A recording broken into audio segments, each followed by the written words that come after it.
Hello, everybody, and welcome to the Gilded Flask, where adventure is never far. My name is Barry, and I will be your Dungeon Master for this game, and I'm joined by three wonderful people. Please introduce yourselves. Hello, I'm Daniel. I play Corey Flintz, the Tabaxi Artificer with a heart of gold. Hi, I'm Morgan. I am playing the Tiefling Gunslinger Briar Aurelia, who has a very interesting secret that might be coming to light soon. Hi, I'm Jed. I'm playing Petro, the Furbolg Paladin, and I am currently being attacked by a direwolf. Oh no! Oh, a little higher, a little higher. Oh, Cute. the little baby! Yeah! Oh, he's very ferocious. Oh, Familiars. the baby! Aw. Oh. Our little mascot. Very sleepy direwolf. Oh. These kids. The eebies and eebies, these eebies. That is cute. So, we play Dungeons & Dragons, as if you might have not noticed yet. We play it every week on Friday at 6 p.m. EST, or your time equivalent, on Twitch. So if you want to catch us live, please come and see us there. Because there's chat and there's happenings, and you might want to just interact with us over there. It's a lot of fun. If you can't make that, or if you just prefer to watch or listen to us on the go, you can, because we are also on YouTube after we're done recording. We put it up on YouTube in the next week, and also to a couple of podcast platforms, so you can listen to us on the go, whether that be Spotify, Amazon Music, Apple. I believe we're on basically all of the major networks. Pretty much the Find big us ones, over yeah. there as well. Yeah. We have a couple of really awesome people that we'd like to shout out because they are part of the reason why we can make such an amazing game come to life, be it through the musical score that we're using in the background, the various token arts that we have for our tokens. It's all very great. If you want to see who those people are, please check below on the YouTube video for a complete list of all the people that have done their parts to make this story a reality. And with that, let's head into the ruins.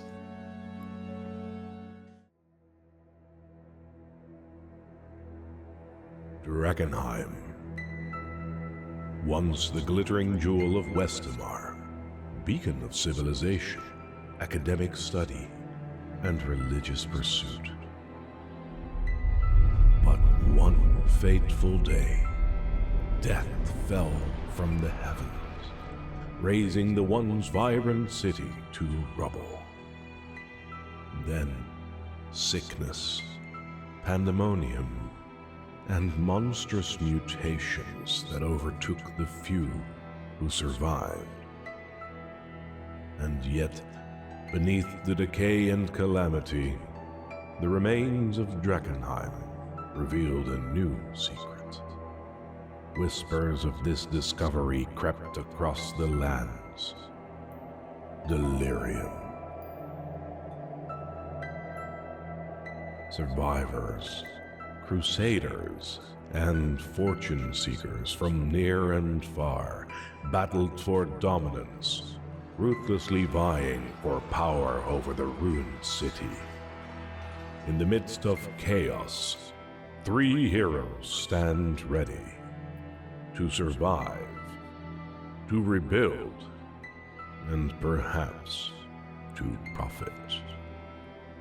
And the key to their success may lie deep in the dungeons of Drakkenheim.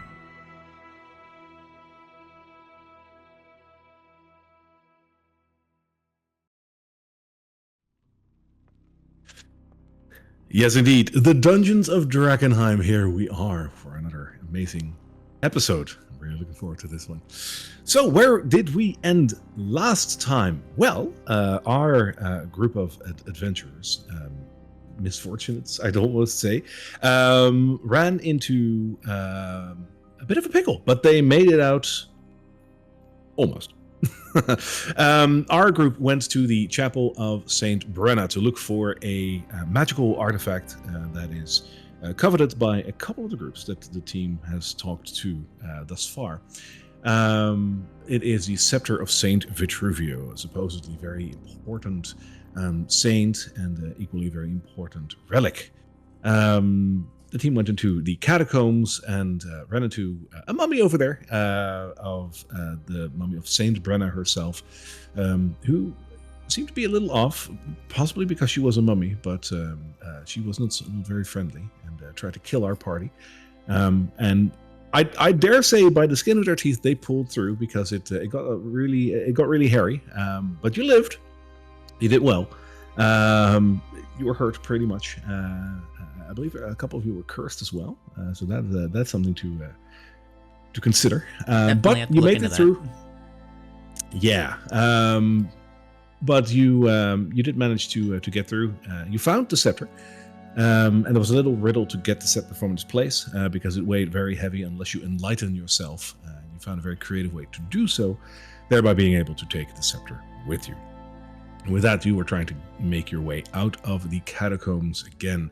And that is where we ended last time, because as you were trying to exit the catacombs via the circular stair that would lead you into the chapel that is still standing amongst the rubble and ruins of Drakkenheim, as you were walking up the stairs, you heard a voice talking to all of you, saying, "Hello there." And I'm pretty sure that all of you are very curious to see who or what that was. So I think that is where we're going to start today. So let's bring you guys into the chapel. Is it Admiral Kenobi? Okay, sorry, terrible. I'm not sure he's canon in this. Ignore everything I said. Anyway, So as you come up the circular staircase, this is a very old stone staircase that about halfway had a wrought iron fence in it with a gate that had a lock on it. When you went down, you busted this lock, and you also came up this way again. And now that you're up here, well, you're basically getting to the top of the stairs. You hear this voice shouting out at you, saying, "Hello there."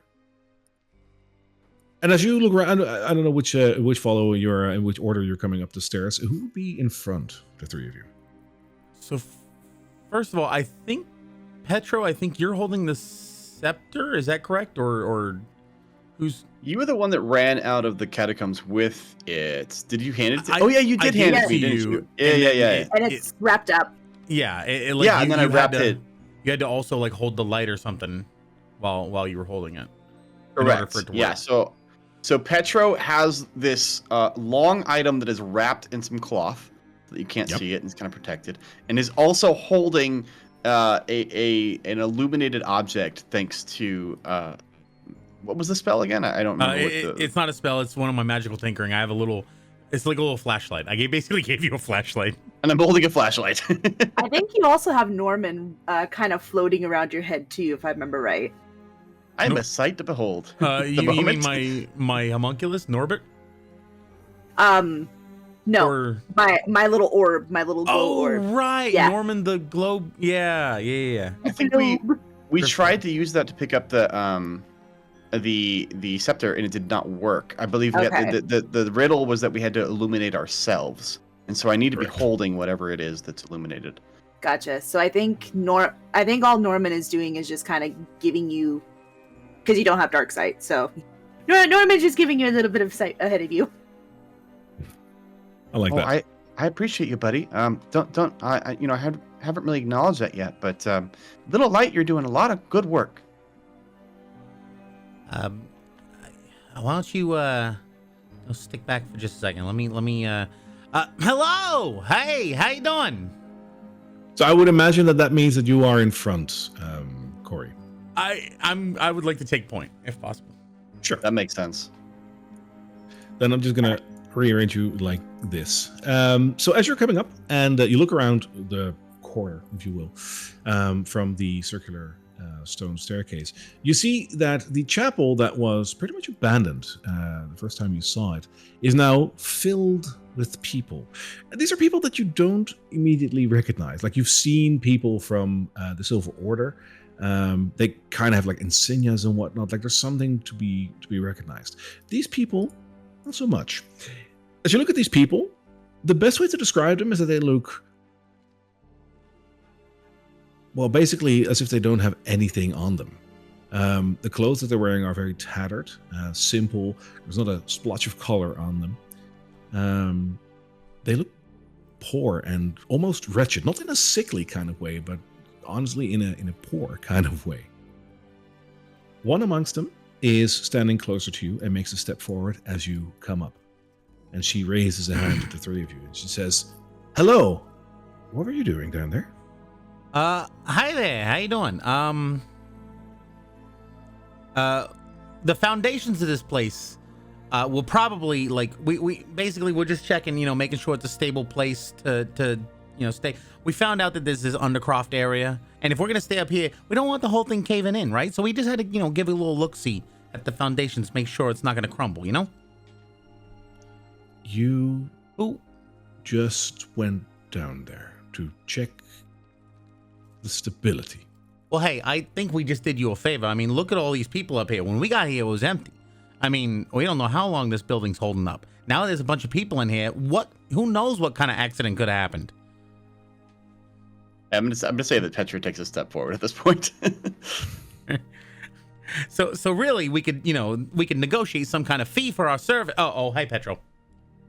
Oh, hi. I'm a paladin of the Sacred Flame, and we were actually sent here on a mission to from the chapel in Emberwood Village. We were about to head back there. Where'd you guys come from? Really? Well, my name is Katcha Brown, and we are, I believe, of a different faith, my dear paladin. Well, that's all right. I was taught to love all people, regardless of their background. I'd love to tell you about the Sacred Flame, but if you want to believe something else, I'm not going to judge. Well, that is good. You see, for years I thought like you, to be honest. I even had a position in one of the chapels. But when I listened to the teachings of Lucretia Matthias, she made a very good point. The meteor that came down is not a curse. And while it did destroy the city, unfortunately, it is still very much a blessing. I'd love to tell you a lot more about it, but first off, we're not here to secure this building. We couldn't care less about this temple. What we care about is what lies underneath. The little fire and wind guys, the little creatures down there. Oh yeah, we made friends with them. I gotta ask a question. Hang on, sorry. I get a little ahead of myself sometimes. Who are you and what are you doing in here? This is a really, really dangerous area. Have you seen, like, this is a really... You guys, you just look like a bunch of normal people from Emberwood or something. What are you doing out here? We are doing our righteous cause, making sure that certain acts are performed. These people that are with me are on a pilgrimage. They are journeying to the heart of the city to see the meteor and to receive their gifts. But before they can do that, they were tasked, together with me, to find an object most interesting that should lie in these very catacombs. Lucretia Matthias said that it might be very interesting. Would Petro know this name, Lucretia Matthias? Gosh, that is a good question, and honestly, I don't know for sure. So give me a roll. Make me a religion check. That makes sense. Nice. A 14. All right, so it might ring a bell.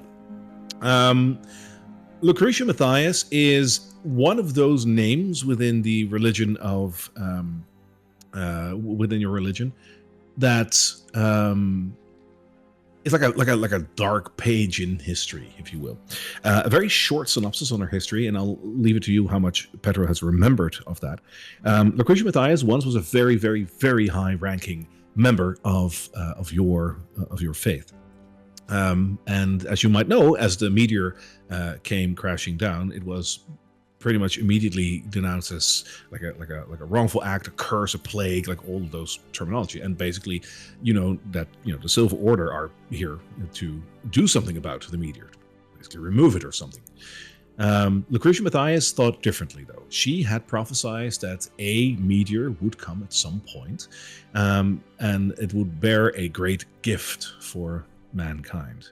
The meteor did come, and she wrote an entire book about it, basically speaking against the faith. She said, no, it's not a curse. This is a blessing. This meteor will actually help us in defeat an even greater threat to our very existence that is yet to come, and this meteor unlocks the answer to that. As you might imagine, that's completely excommunicated her from the faith, basically kicking her out, and in staunch defiance, because she believes her own teachings, of course, because it wouldn't be teachings otherwise. She started her own religion, and that is, I think, pretty much the extent of what you know about her. I'll leave it up to you on how patchy Petro's knowledge is about her. Sure. That makes sense. I think at this point, Petra would kind of whisper to Briar and Corey and just be like, "Guys, I think we should go. This probably is not a good situation for us, and frankly, I'm not feeling great after the catacombs." Yeah, I understand, but no, we can talk our way out of this. Yeah, I don't think he looks over. He sees both of you guys are like kind of withered. He's like, yeah, you guys don't look too hot. Ooh. Very withered, I think is more accurate. All right. Well, after doing the inspection, honestly, we all of our our resources, they're exhausted. We've been dealing with this stuff down here. If you guys want to go have a check, you're more than welcome to. I noticed you don't have any armor or weapons on you. You look a little underprepared for this very dangerous place. If you'd like, I can procure you a few things around here. I can make some weapons. How much? You got any money on you? Money. Yeah. My good friend, material possessions are beyond me. I have thrown away and cast aside any material possession that I do not immediately need for my personal survival. Money being one of them. Money only brings trouble in the end. We have other means to acquire what we need.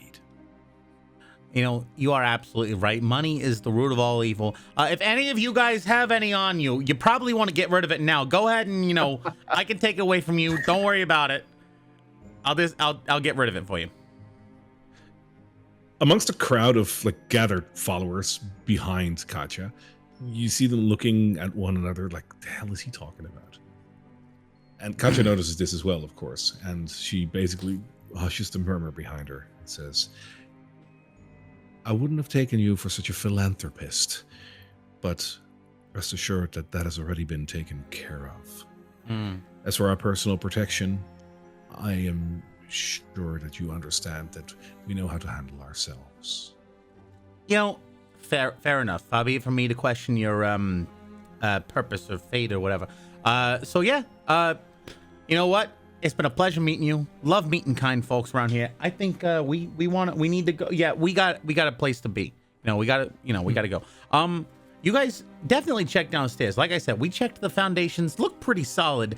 There's a few things down there. If you got any gems on you, honestly, there's some people down there who'd love to meet you. But yeah, so we should head out. Well, just a moment. You there? I'm not really sure what you are, but I'm the larger specimen. I'm Steve. Steve? Mm-hmm. What an odd name for someone who doesn't look like Steve. Oh, Tell me, does Steve look like? More, how do you say this? Human. Okay. So what happened to you? You look rather hurt. Oh, there were some really mean things down there. If you guys go down there, you should be really careful. What kind of mean? Oh, things? like evil husks. See, well, the Sacred Briar, Flame, a long Briar's time just ago. gonna kind of casually nudge into Petra's side and just kind of get him to stop talking. Oh, Because she kind of sees what he's trying to fish for. But basically what I'm saying is don't go down there. Okay. You can, but don't. Corey's gonna start like backing away while also waving subtly behind him for us to start backing towards the exit. Well, I am sure that our paths will cross again. I hope that in time, good Sir Steve, was it? Oh. You will see that there are multiple paths to the truth, but only one is worth walking. Okay then, light be with you. And I kind of take the orb that or the light that I'm holding, and was just like, woo. Like, wait. That's really funny.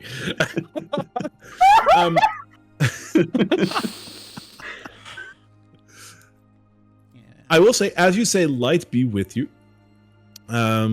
She has like a little twitch in her eye, which is like noticeable, like almost in anger for just a split second, and she immediately replies to your kind gesture. And she says, "The truth will set you free." Oh, I agree with that actually. Yeah, truth. Anyway, as you know, he's Steve. Corey Flinsica, if you have any other followers that need to get rid of some gold, I have a shop in town at Amberwood, so you can just leave it there. Yeah. Corey Flinsica's Import Export Emporium. Guys, we gotta. It like looks at his wrist. It's just there's nothing on it. And Petro's just like, guys, we gotta get to the thing. I think we're running late. Yeah. There was some other commotion. Anyway, see you later. Bye. Bye. All right.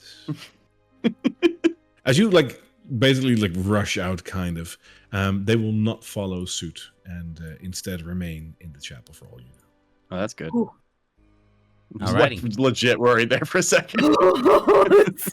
No, we're fine. Hey, Petro, I dealt with a lot of religious kooks in my life. Don't worry about them. They're very, except for you, obviously, very, very strong head on your shoulders. I don't think I'm a kook, but no, of it's course. a fun word to say. So, well, that's what I mean. It's like you're religious, and I respect you. Those guys in there, religious kooks, totally different. Oh, very different. Oh, okay. Yeah. Okay. I'm just gonna quick survey around, make sure there's nothing immediately looking dangerous in the area. Give me a perception check. Ooh. Oh my god, I have to do things? Here we go. Yes. 21. Wow. Okay. Who would have thunk that a cat is perceptive? It's one of my specialities. So as you walk outside, you take a quick gander. I'll give you two things. One is you'll notice that next to the chapel there is this sort of a glowy area where there's a pile of rubble next to the chapel, because the chapel is still pretty much standing, as I explained when you first arrived here, except for one part that has been broken down. You did see that octarine glow over there, and I think by now that you've been down in the catacombs, I think you can add two and two together and basically realize that all of the delirium effect that are happening down in the catacomb have all been dripping down from this area. I think you'll be able to make that logic jump. Like, this is straight below, above the catacombs. Mm-hmm. Secondly, next to the chapel on the other side, there is this walled-in area where you saw a bit of a statue sticking out above the wall. And as you are quickly giving a look around before you leave, you actually catch the sound of a voice that speaks out, and it says, "Shut up, Rorsch." Sounds like there's people there.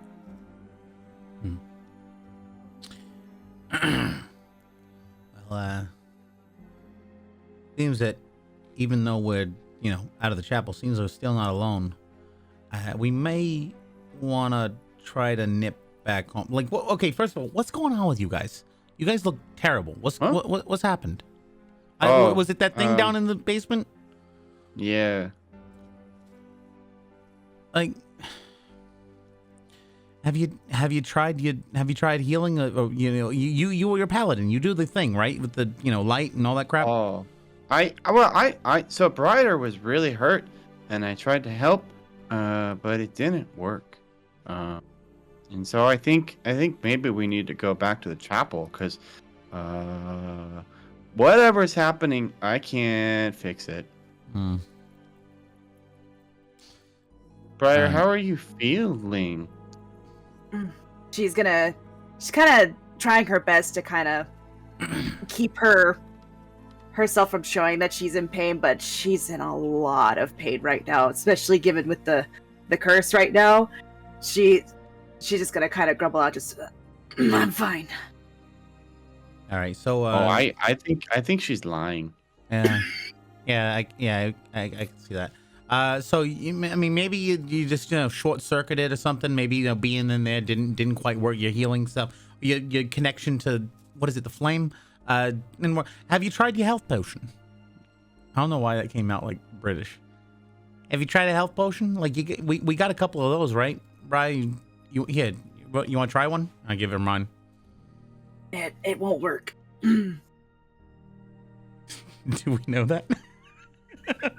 I mean, it makes sense since she's got a healing spell on her, and that didn't do anything. But you can still try unless you are confident that it won't work, which I think is a fair assumption. Okay, all right. Well, just in case we run into anything that we need a little negotiating, I want to take a peek over here real quick. Just stay here, keep an eye out, look around. If you see anything problematic, anything come at you, try to stay away from that place over there. Okay, there's people over there. But I'll be right back.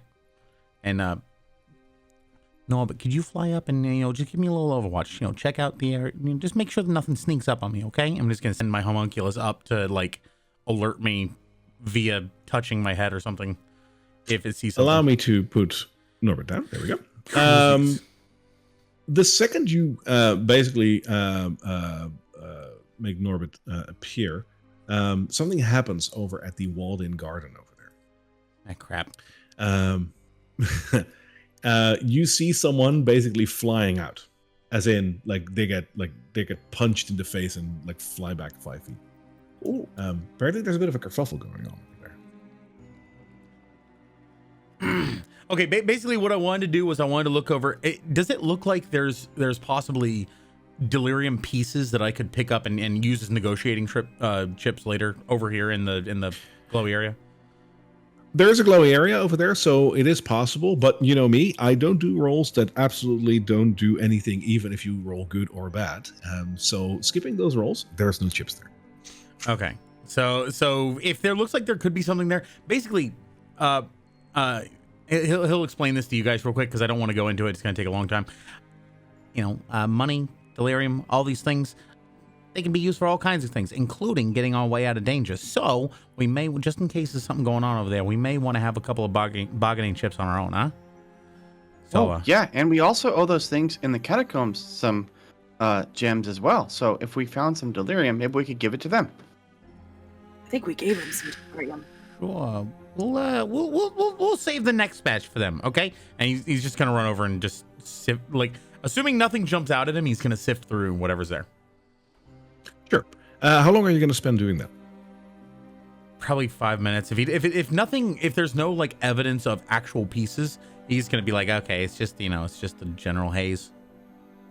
Yeah, as you're going to go through that, I think you'll notice that possibly some delirium has been here, and that the very soil is just affected, and that is what you're seeing.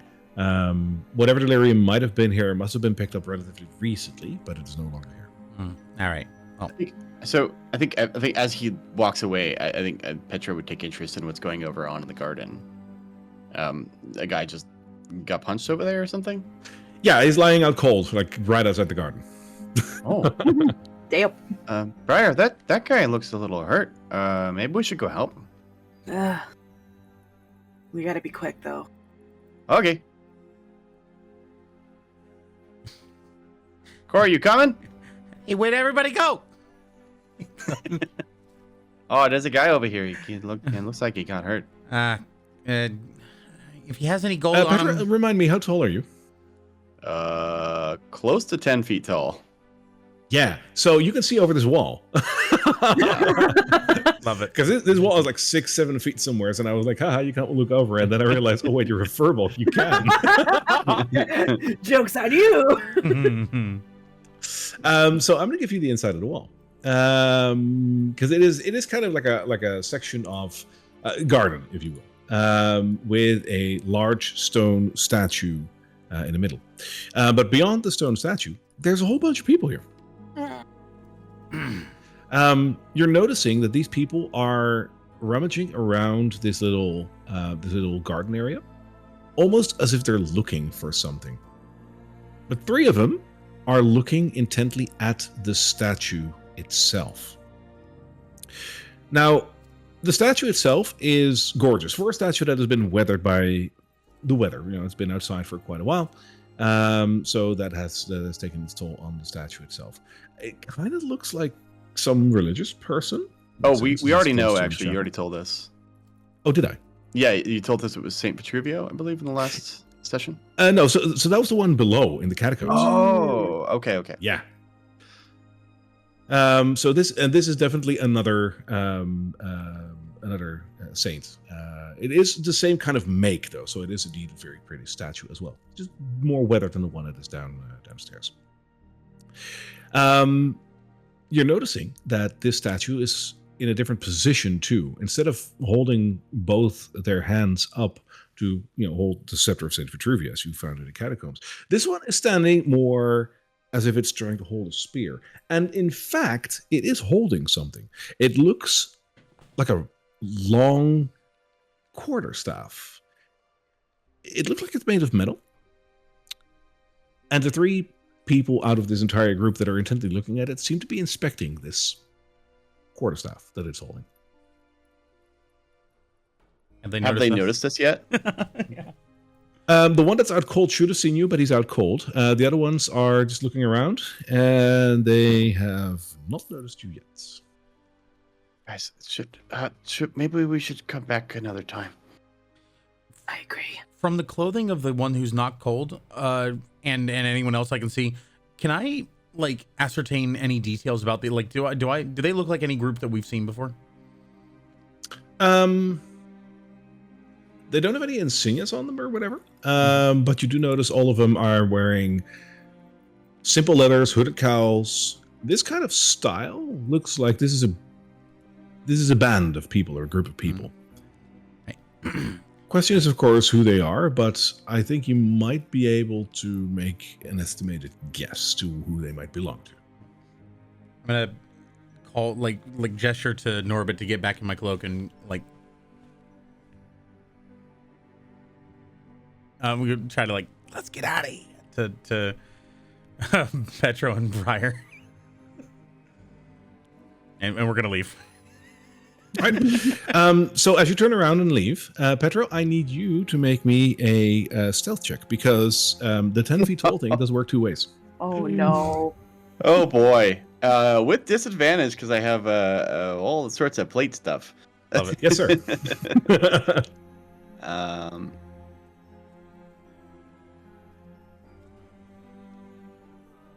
Oh, it's a 4. Oh. Okay. So as you turn around, basically, Briar, you turn around as you do. You basically keep low to the ground a little bit. You try to not make a noise. Corey does the exact same thing. Feline paws do help. Petro, you turn on your tippy toe, and this is gravel you're walking on. So you basically hear as you turn around.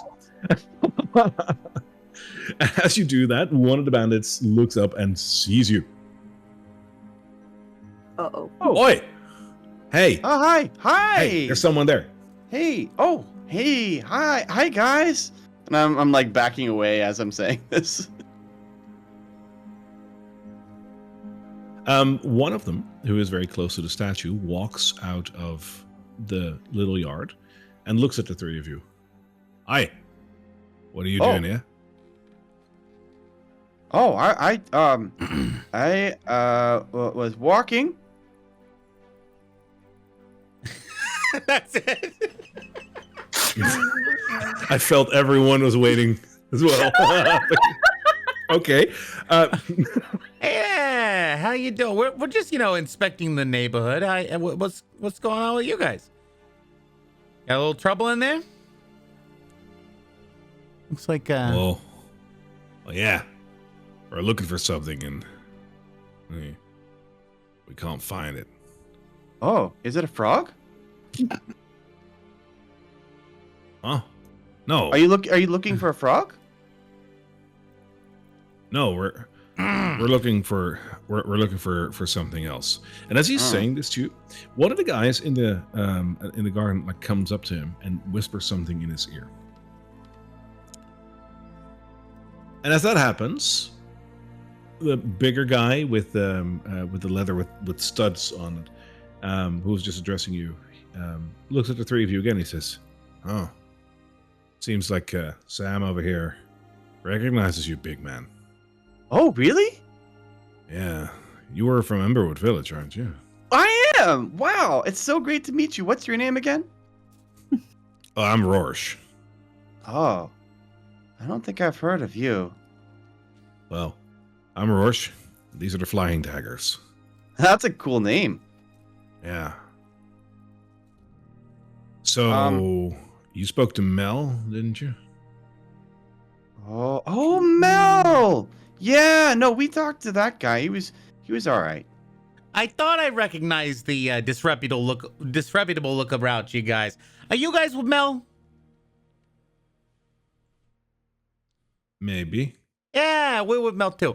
I imagine. Well, look at this Mel guy. Yeah, yes, I imagine. Mel's a crazy character. He's always doing this. He probably sent two teams to do the job because actually, he probably figured that you guys definitely had this covered. Okay, yeah. You guys got this covered. But hey, you could always use a little assistance if you're on the job. There's a lot of dangerous things around here, right? And the flying daggers, their reputation precedes them. Like, amazing work every time. Totally understand. But I don't think I've heard of them. everybody's heard of the flying daggers. Oh, okay. I'm new here. Yeah. How can we assist you? We're not. It's not like we're coming here to do your job. But everybody could use the help of an expert every now and again, eh? Speak very fast with a lot of words, Cat. What did Mel say to you? What were you sent to do? He told us he was sending the flying daggers in to acquire something, a very special artifact or something or other. He was talking on and on about some special thing to the church. Those guys, they always want this special artifacts. And he said they could do a really good job getting it, but if they ran into any trouble, I was supposed to help you out. You see him thinking for a second, and he starts nodding his head, seeing as if he might believe you. Yeah. Well, we already found it, but we have a bit of a problem getting it. You found it? Okay, very good, very good. Well, that's like 90% of the work right there. So, you want me to just take a look at it? Like I said, this is your job. I'm not here to step on any toes. But if I can help you out, maybe you put in a good word. Let them know that we helped you out, and we can get more jobs like this in the future. Yeah. All right, come on over. I'll show you. Don't mind Eric. He's taking a nap. As he walks away, Corey's gonna turn to Petro and Brian and be like, "Play it cool." I walk over to kind of here, and just so I can have line of sight. I'm gonna do about the same. Rorsch gets a little closer to the statue and then turns around to the three of you. He says, "So we're here to get this scepter of Saint Virtue. Yeah. Saint Virtue. Yeah, Saint Virtue. Something like that. Yeah, that's what he told us to. Saint Vitru Virtue or Vitru something. Yeah, that's the one. Yeah. Briar. It's a religious nut. Briar, isn't that the scepter that we already found? So you're saying you found it? That's the one. This is the one. Look at it. And he's pointing at the quarterstaff that the statue is holding. Briar, I'm really confused what's happening right now. She's gonna whisper back to him, "Just play along, Petro. Oh, okay. Just play along. Yep, that's the scepter, all right. How would you know?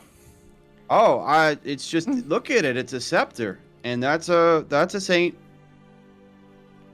It's a very holy looking item. You know, he's new here, but he obviously, like, he heard you guys say it. You pointed it out. You found it.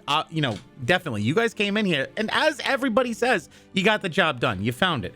Let's, you know, what's going on with it? Why is it still in the statue? I don't want to take it out. It's trapped. Well, Briar, do you think that they need to light themselves like we did? as a, I don't think so. Okay. this guy's always talking about enlightenment. He's a little, he got hit in the head a couple of times with a rock. Well, that's actually true. Anyway, would you like? I know I do a couple of jobs every now and again for Mel. I'm more of a trap setter and unsetter, if you know what I mean. So I could take a look at it and just you know no touchies. Obviously, this is your scepter, but I'll take a look at it and see what's going on with it. Well, knock yourself out. See if you can find something. All right. Well, I'd like to. He looks back at the guy who's knocked out. He goes, "I'd like to avoid knocking myself out, but I'll go ahead and inspect it." He pulls out like a little magnifying glass, a little pair of tweezers, and a little another light, and he's just gonna look over this thing and see if there's anything on it. All right. So I need 2 rolls from you because I'm loving this, but I'm going to honor it with 2 rolls. I want you to make me a investigation check, and I want you to roll me a performance check because, I mean, you're not being serious right now, right? Like this is theatrics that you're doing. Oh, he's trying to instill in them the confidence that he's there for them as like he's their asset. And I'm here to work for you. Yeah. Right. So performance it is. All right. God damn it. Okay, cool. So I'll do the performance first. And oh God. I got a 9.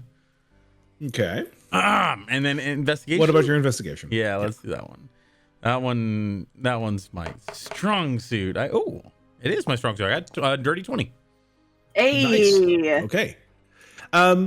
It's very fitting that you're an artificer. So this might be right up your alley. Looking at this quarterstaff, first of all, it's kind of short for a quarterstaff. So as you're getting closer, like that would be the first thing that you'd notice. Secondly, as you're getting closer, Rorsch will point at one end of this rod and be like, "Here, see, like that's the part that's trapped. I'm sure." And he points to one of the ends of this staff, and you notice that there's a little faint button there.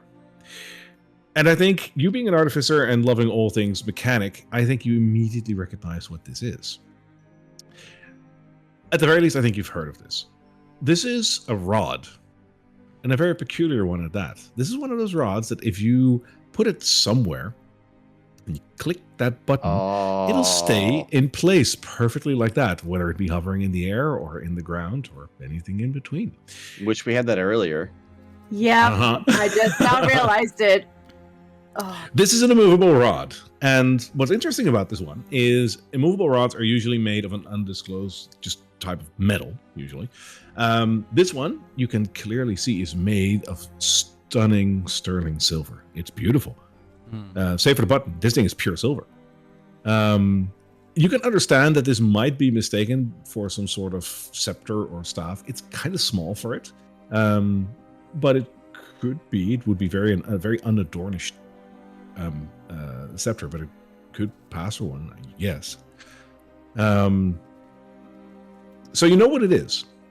As for your performance, as you're pulling out all these tools to basically look at this, you're noticing that the entire group of people who are basically looking at what you're doing are all trying to understand what you're doing over there, but they don't get like why you need all these materials to look at this this rod. So to counter, Rorsch at some point gets a little closer and he says, "What are you doing? It's a scepter, right?" Yeah. No, this is a very beautiful specimen. This is an artifact. As you can see, look at this, pure silver. This is 100% one of their really highfalutin, fancy religious things that they do. But yeah, you keen eye, Rorsch. You know, this is I gotta let Mel know that you got a lot of good senses about you. Is that right there? 100%, very, very deadly trap. So, you know, I found a couple of ways. You know, I thought about 4 or 5 different ways that we might be able to disarm this trap. One of them is a little bit dangerous. Okay, very dangerous, but I think it might be the best, way to get this out of here the fastest, because a lot of other ones, they're gonna take a long time. We don't have that long, right? We gotta do this quick, relatively. Yeah. So I have an idea. Okay, I'm gonna need you guys to back up a little bit. Give me about 10 feet of space. I have this special gauntlet, and I'm gonna pull out the he has a shock gauntlet thing that he has, and he goes, if I trigger the trap with this, okay, this could very well kill me, and I'm gonna need you to really... Corey, don't do anything dangerous. It's okay, Petrol. This is what Steve. What the? This is what I'm. This is what I'm paid to do. Okay. It could be very dangerous, Okay. but I can get this out for you guys. Okay. I'm gonna need you to do me a favor. How much is Mel paying you for this again? It was $750, if I believe. If I remember. Oh, was it How much? $12.50? It was $12.50. Yeah, that's right. $12.50. $12.50 gold. Mel's paying. Well, Mel's paying you 1,250 gold. No, he's paying you 1,250 gold. Okay, right? That's what he told me. Is he? Yeah, for this artifact. So, what I'm thinking, I can disable this trap. It's going to be a very, possibly deadly situation for me, but I will do it for you for 25%. 300 gold. Does that sound good to you? Yeah, sounds like a good deal, but Mel didn't promise us 1,200 gold. Well, I'm pretty sure he promised us, he said if we would get back, if you guys were unable to do, which he said would never happen because you guys solve every problem. You guys get every job done. But he said, that's what it's worth to him. He said 100 gold to us.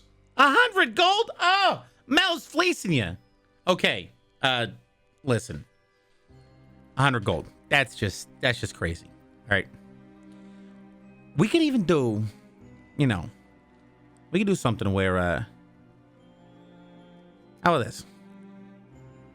You can get a lot more money for that from Mel, okay? 1,250 gold is what it's worth, right? So you may not get exactly that, but you're gonna get a portion of it, maybe 1,000 gold. So how about you give us 100 gold for our services, for our troubles, and then when you give it to him, if he tries to give you some stinking $100 or 100 gold, you tell him that you had expenses incurred during the job. The guy he sent had to do a little trap disposal. So Okay. So what I'm thinking, Like, you're seeing that Roar's just trying to make sense, and like what you're saying, like as you're saying all this, like he's mouthing the words back to you, like, okay, expenses incurred. All right. What? So you guys step back, and I'm gonna go ahead and disable it. I'm gonna disable the trap, and we'll deal afterwards. Okay. While this is happening, can I try to help this guy that got knocked out? Everyone is leaving him for where he is, so sure. I'd like to just use like 3 of my lay on hands pool to try and bring him back from being knocked out, I guess. Sure, that'll actually wake him up. I love it. Great. Oh, hey friend. You got knocked out, I think, by your boss. My friend's about to do some really dangerous stuff, so we should take a step back. Oh, yes. Thank you. Like he sort of like hides behind you. I'm just gonna kind of hide behind the wall like that. So here's what I'm envisioning. I'm going to try to touch the rod and touch the button at the same time. Do some form of shocking grass where it causes a bit of shower of sparks. Yes. And if shocking grass won't work, I'm gonna see if I can do anything with magical tinkering and make like a little spark maker. I mean, technically the spell shouldn't work, but this is like you're not intending to make it work as a fighting spell. So let's roll of cool that. Sure, that works. All right. So he's gonna look very like imagine Indiana Jones like just casually or very intently, All right. No one tries this at home. very professional stunt, and he's going to poke it, and as soon as he does, a bunch of sparks coming through. He starts convulsing.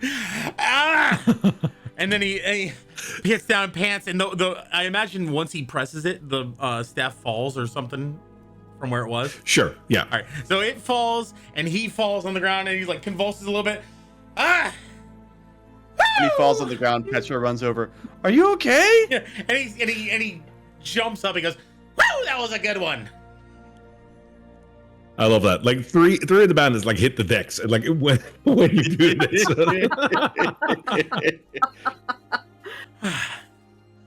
Whew. Oh. Wow. That was, Are you okay, you little cat? Oh yeah, a little worse for wear, but that's why you gotta have that's why you gotta have this, tools that we got. Okay. Don't try that. Oh God, hang on. Don't try that at home, kids. And he's gonna like act like he's panting. Okay. So you got it? Did it come out? Picks it up, like gestures and hands it to the guy. Like, would you like to take a try? Can I just touch it? Sure. Yeah. There's a pretty good chance that nothing's gonna happen to you. Right, if you say so. Go for it. He takes the rod from you. There you go. Trap disarmed. He'll just look at it from all sides and be like, "Seems we got it, boys. Hey, guess we're getting paid tonight." All right. Just be careful and not touch that button. Oh, all right. Yeah. So what do we do now? How did this work again with the curds and whatnot that you said? So, like I said, he's gonna pay you somewhere around $12.50. I wouldn't go for anything less than 1,000 gold, to be honest. Talk to Blackjack Mel. Make sure that you get a fair deal. And if you got the 100 on you right now, I'll take the 100 now for the services rendered. Or, if you don't have it on you right now, we can deal for it later. But there might be a little bit of interest I'm gonna have to collect. What's interest? I love Corey. Well, basically, the longer you go without paying, I'm going to have to take a little bit more. It's going to cost you a little bit more later on. Might be about 300 later. So you do 100 now. Basically, you're getting a huge discount. Oh, yeah. And then if I don't pay, you break my kneecaps, right? That's how we do that. Something like that, yeah. Like I said, yeah. We work Okay. with Mel pretty closely. Yeah, I get you. Yeah, sure. I don't have it on me, but we'll take care of that. All right. So no 100 gold now. That'll be 300 gold later. Very nice. How much? Like I said, the interest 300 gold. If you have 100 gold now, I totally understand that would cut down. Now I wouldn't get quite as much, gold, but yeah, it's the way we do business. Give me a perception, another perception, a persuasion check. All right. Definitely not deception. Okay. Here we go. Persuasion. No, you've deceived him already. This is just persuading him. I haven't deceived him yet. I got an 8. Damn it. You got 12. Oh, never mind. Ignore me. 4 plus 4. Yep. That seems hardly fair. Like 200 more. Can we just do not 100 right now, and then next time we see each other, like 150? Well, so I'm sorry. Just to clarify, you're saying you'd give me 100 now and 150 later? No. I don't have 100 on me right now, but next time I see it's 150. That's fair. It's a lot more money. It is something. You know what? You guys are pretty upstanding members of the Flying Daggers. That's a bit of reputation. So yeah, you know what? I'll do you a solid. Maybe we get another favor in the future. But yeah, 150 in the future sounds good. Favor in the future. Maybe we can work together again. Great. He extends his hand, still notices that you're wearing that glove, and he retracts his hand again as quickly as he offered it. Yeah. Great. We'll grab a Colt one. You got good senses. Yeah. I like it. I like you. All right. So he turns around and shows the immovable rod quarterstaff to his men, and he's like, "Boys, gonna get paid. All right. Thanks. What was your name again? You can call me Flints. Corey Flinsiker. But All right. And you too? Me? Yeah, the other two that are with you. don't worry about them. I mean, they're interns, you know. I'm confused is what I am. I'm an showing interesting them the name. ropes. I'm showing them the ropes. All right. I don't think So- we have any rope left, but So we have Corey on the ropes, confused. And what's your name, little lady? Briar. Briar. All right. All right. Well, we'll see each other then. Stay safe. It's a dangerous city. Yeah. Yeah. You too. All right. Let's go, boys. And like they just like walk off. okay, bye. You're out one immovable rod, but in potentially 150 gold. And also no conflict. Yeah. And that too. Yeah, that is preying on their Removal rod would have weaknesses. been nice, but avoiding combat's pretty important for us right now. At this point, yeah, that's Yeah. Yeah, and who knows? Maybe we can buy it back with that 150 gold. That's a fair point too. Yeah. All right. Well, I think it's about time. Where'd she say we were supposed to meet her for that scepter? Oh, I'm not. Oh, I think it was. Back at the chapel, I believe. Was it back at the chapel? I think they had 'Cause a I camp think that- somewhere. Yeah, they've got like a camp. But to be honest, I don't really want to be in Drakkenheim anymore. So maybe we should just go back to Amberwood Village because I'm pretty tired. I could use a nap. From where we are, is Camp Dawn? Because we were told to go to Camp Dawn, right? yes. Yeah. So is that like? Is it? Would it be the same effort to go there versus Emberwood, or can we go to Camp Dawn? So I did she draw you a map or did she Question. just give you directions? I want to say she gave us I directions. don't remember. Yeah, because I if memory serves, she gave you directions. In that case, based on what she told you, I think you will be able to ascertain that that is roughly the same distance as it would be to Emberwood Village, just in a different direction. You should go more south from Drakkenheim. That is, of course, going. Would that be deeper or? Sorry, go ahead. No, it's further away from the city, so you'd basically be outside of the haze as well if it's the same kind of distance. Right. This is, of course, based on what you've been told, so you haven't been there yet. But I think you would believe her on her word, right, Petra? Okay. So it should be a safe place to go to. Okay, well, as long as I can nap there, I mean, that's where they told us to go, so that's probably where we should go. Yeah, I mean, honestly, I don't really want to be carrying this thing around too long. You know, we got lucky with What these. thing? With the, yeah, exactly. Good job. We got lucky Oh. with these Oh, ropes. right. All right. So again, we still don't really want to be walking around uncautious, unawares. So how about this? Pedro, you cool if I take a perch up atop your the height, get the height advantage? Oh, yeah, absolutely. I was going to ask you a favor, too. I'm carrying around this little flashlight thing, but I've got this, and he pulls out, like, his amulet from under his armor, and there's, like, a little thin chain. He's like, I've got this necklace. Could you, like, attach the glowy thing to the necklace so that I don't have to carry it, and then I have, like, a glowy necklace?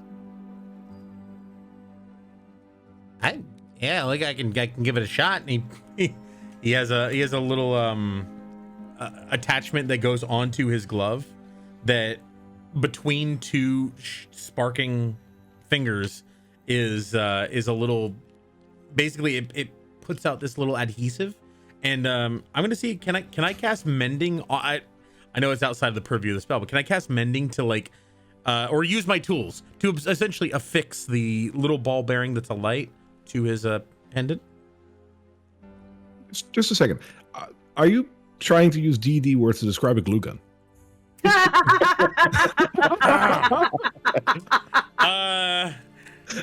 Yes. In the hands of an It's- expert, so- it's more than just a glue gun. Not only is it Fair a glue enough. gun, it's adhesive, but it also uses the electricity to weld. So it's a welding glue gun. Yeah. I had to point it out because I was like, you know, it's a very good description, but it's still a glue gun. But with the tools, yeah, sure you can. Like this Yay. is not. This is literally just like affixing something on something. Yeah. You can do that. You're an artist. Yep, duct tape. Exactly. Pull out the duct tape. I'd like to cast duct tape at a second level.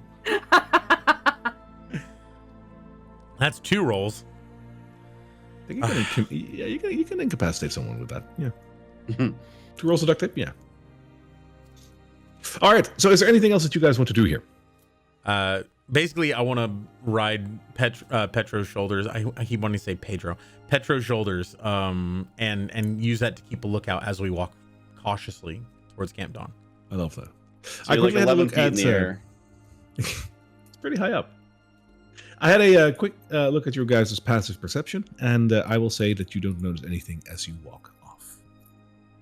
Guys, I think we didn't notice anything. I don't think there was anything left to notice. We got it. Great. All So right. off to Camp Dawn then.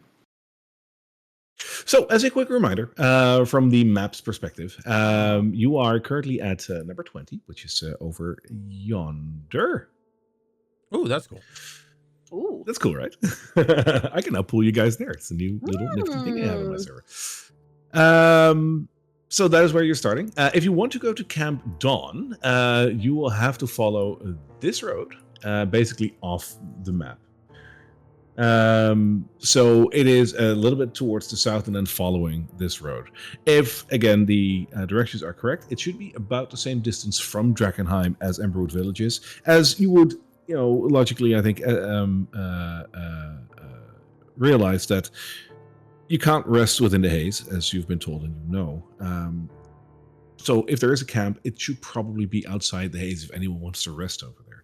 So logically, it should be about the same distance, which would be about 2 miles from Drakkenheim. I think we're heading that way. Yeah. All right. So how are you going to do that? Astride my mount, Petro. Right. I don't know if mounted combat applies when you're like anyway. So basically, why I'm asking this, you're still in the outskirts of the city. Most of the buildings over here burned down, you know, a bad shape. Not a lot of points of interest, but there's still a couple of streets and buildings that you have to cross until you basically get into the open fields, which is going to be a lot easier in terms of travel. Chance of running into something is a little lower when you get into the fields, basically. So from the chapel basically to the actual outskirts of the city, how are you going to travel? Are you taking the roads? Are you taking the rooftops? Are you taking the sewer? What are you doing? I think I'm going to talk to my teammates. You guys want to, I think we should stick to the roads. Try to stay towards the middle of the road, away from the, you know, the buildings. I'm going to be honest. If we run into any other people, we can probably talk our way out of it. We already done it pretty good. We're pretty good at that. If we run into any monsters, I don't want to get ambushed. Briar, you seem pretty sneaky. I would just go with whatever you think. Can't really do much right now, so I think right now the roads would be the best bet. Okay. All right, keep on your guard. All right. So you're going to stay basically on the roads until you reach the outskirts of the town? What direction was Emberwood from 20? Oh, it's south. Emberwood Village is also to the south, Southeast, but yeah. once you hit the outskirts of the city, you would have to turn to your left. Camp Dawn will be to your right towards the Drown River. Yeah, so the way Camp Dawn is southwest and Emberwood Village is southeast. Correct.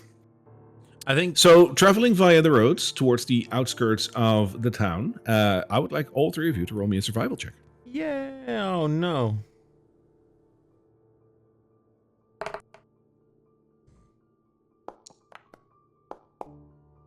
Oh, I Yes. got a 15. 7. And Oh my god. Wait. Am I the wisest one in the group? What? Oh, I'm actually very wise, just maybe not in the ways that D&D thinks. What the hell is D&D? Is that some kind of religious thing?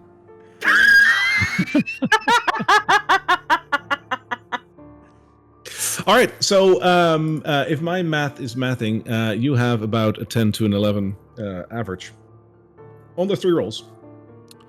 Meaning I have to do something is all on my side. Give me 1 second. There we are. So there we are.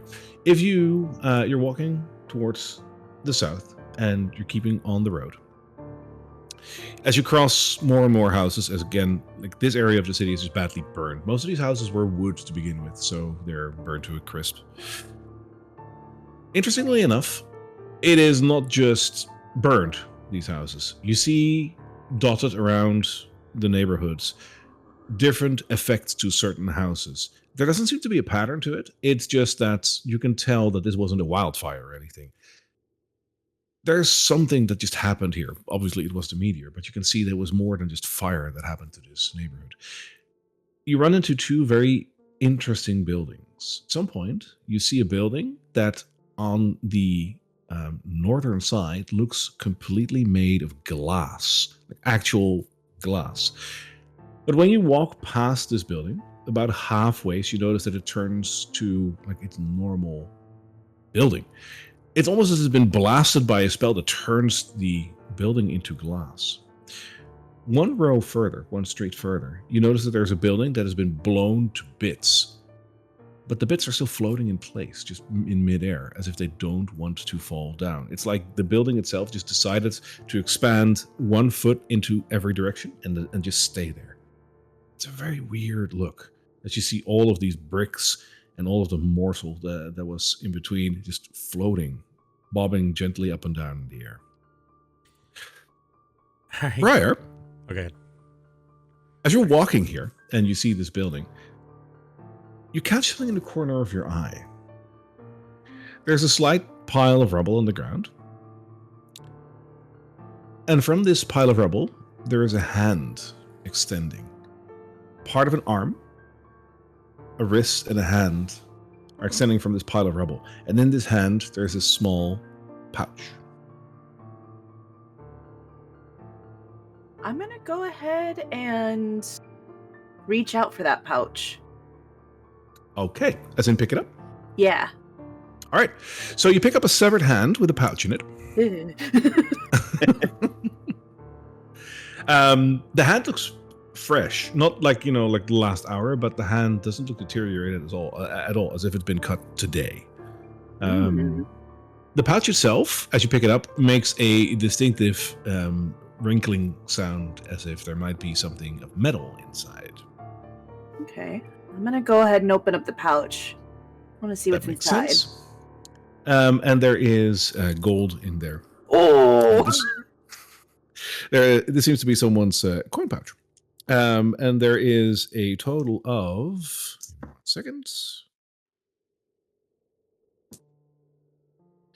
You're lucky. 26 gold in there. Ooh! It doesn't have a name on it, so I think it has now. All right, I'm gonna pocket that gold. All right. Other than that, when you reach the outskirts of the town, nothing beyond your wild adventure at the Chapel of St. Brenna seems to haunt you, and you are safe to go wherever you please. So even though he said stay near the middle of the road, that entire time with the glass building and the slightly exploded building, Corey is fascinated by these things, and he's like, can he take like a small sample of exactly where the building crossed from like wood to glass or whatever? Oh, you want to extract a bit of that building? He's got like a couple of leather pouches and other things they use for holding delirium. He'd like to take probably like a 1-inch cubed segment of that if he can. You can try. Let's make that a... let's make it a sleight of hand check. Interesting. Okay. That is going to be a... You'll have the tools for this. 11. I have thieves tools and tinkering tools.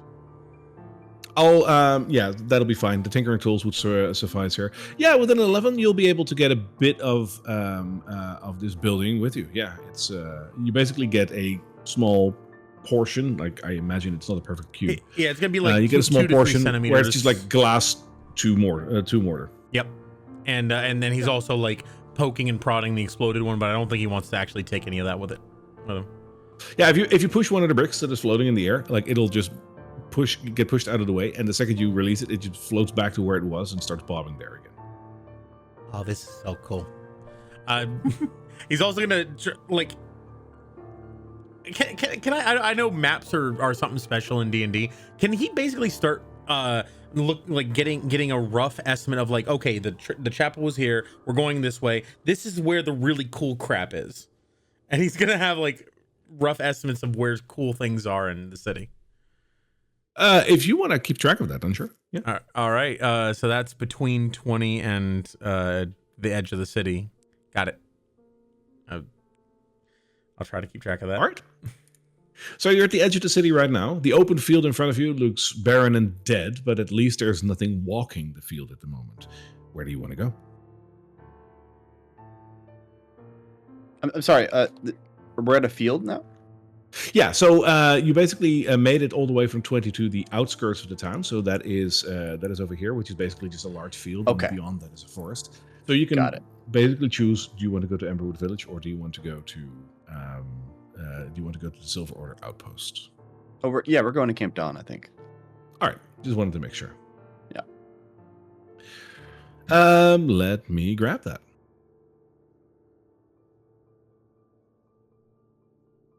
Yeah, I kind of just retconned part of our traveling. That's why we were already in the field. Got it. Okay. Cool.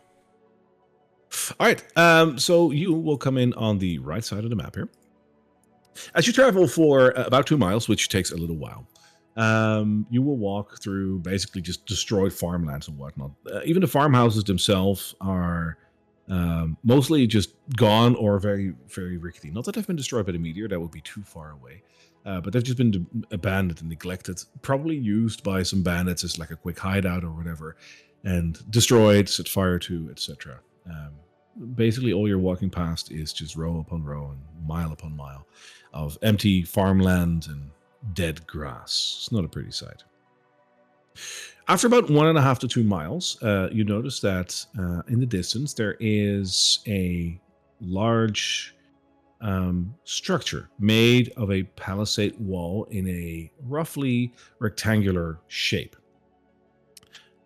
Very quickly, you will realize that this is probably the outpost you're looking for, as the wooden palisades are connected on all sides with small guard towers, which even from a distance, you can see that there are people looking out over the fields around. You see some rough but serviceable barricades around the camp, and you'll see 2 ramps towards 2 large wooden gates that are guarded by a couple of what you would assume are knights that are just standing there. The knights plus the little towers that have a couple of people in there give you the impression that all sides of this camp are being rigorously watched for anything that might approach. And sure enough, as you approach this camp, you'll notice that they will have their eye on you. I'll let you approach in any way you want to. Boldly. Yeah. All right, so Petro, how do you want to... Oh, you're already walking. Let's go. I know these people. We'll make friends. Love it. All right, Petro, as you stride forward, one of the Silver Order knights will take a step towards you all as well, and raise one metallic gloved hand and say, "Halt! Please state your business." Oh. Can I just slightly retcon a little bit and say that I'm gonna disguise myself before we walk up to this city? Oh, you want to go for your human disguise again? Yeah, I'd like to do that. One left sure. today. Give me Yeah, feel free to give me your roll. Is it a flat D20? Is that what we decided? It's a flat D20, and let's pray that it's high. It is a 16. Right. You're a big, tall human. Okay. Yeah, and I would have disguised myself kind of like I did at the beginning of the campaign, looking a little bit like an aspiring Silver Order knight. Like my mind, like whenever you're doing this, my mind totally goes to Shrek in human form. Yeah. Like, off, but you are a human. It's probably a good way to think about it, yeah. And he's got his own Cool. Puss in Boots. Oh my god. Oh my god. We're playing Shrek, drunken Shrek. Draken Shrek. Anyways. Drakkenheim. Shrek, oh, no. No. Oh boy. Cease. Okay. The night is still awaiting you. We have just come from Drakkenheim on order from the Silver Order. And we need to meet with the Sacred Flame people. Isn't that you?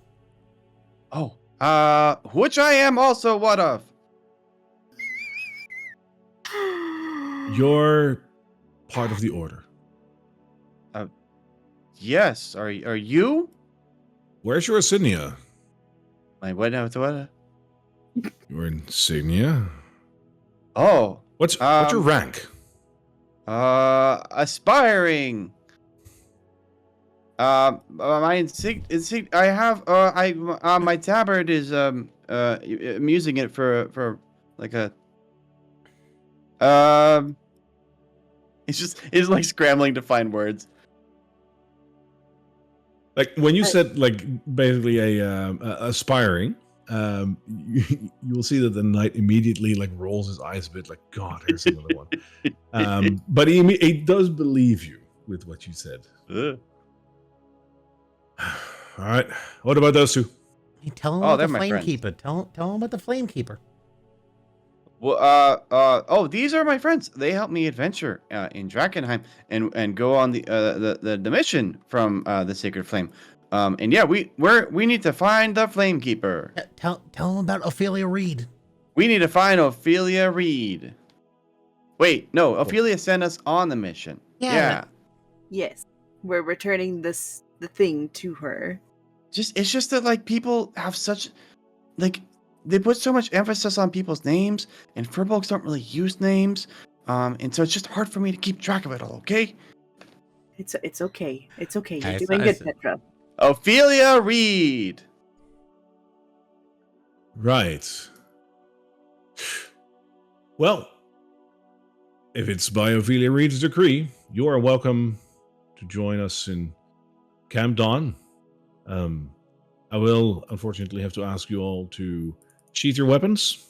Oh, that makes sense. You will be escorted through the camp at all times. Please keep your hands and your weapons where we can see them. And as you can imagine, any form of aggression or attempts to will be met with lethal force.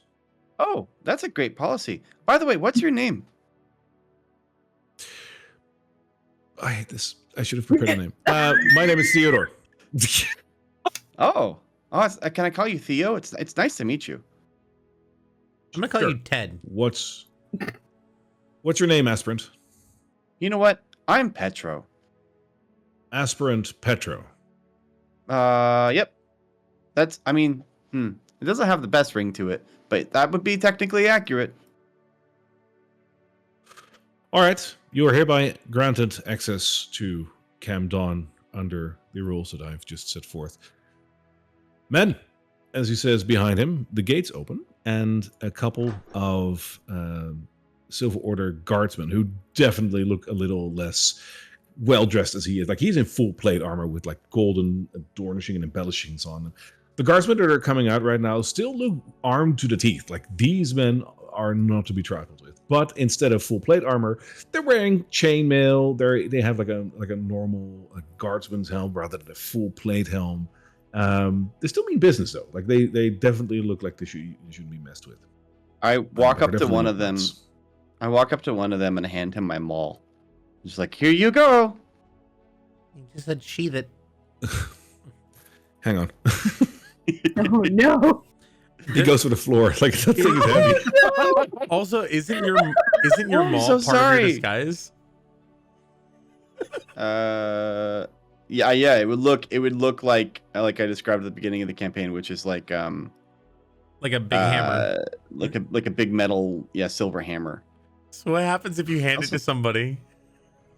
Oh, Good question. Shoot. I have become an a answer to tree that, trunk? actually. I believe that they are able to make an investigation check. One sec. The changes wrought by this spell fail to hold up to physical inspection. Objects pass through, like any physical things that are different. And so I guess I'll leave it up to DM discretion. I'll leave the rest of your disguise intact, but as you give your maul to this guardsman, the guardsman will go over the floor, and as he does, he'll stand up and look bewildered at your maul. He's like, "Why are you carrying around a tree trunk? Isn't this heavy?" It's very heavy. It's also very special. What? I'm not a squire. What? Carry your own stuff. Oh, okay. I'm sorry. I was unclear on the rules. I thought we were supposed to check them in. All right. So, where's Ophelia Reed? We're looking for. Yes, I believe there was some follow mention us. of payment. Anyway, let's go. The guardsmen walk into the camp, and you can follow suit as you do. Upon entering Camp Dawn, you will see something that is perhaps beyond your imagination. This is a camp, a very, very big camp.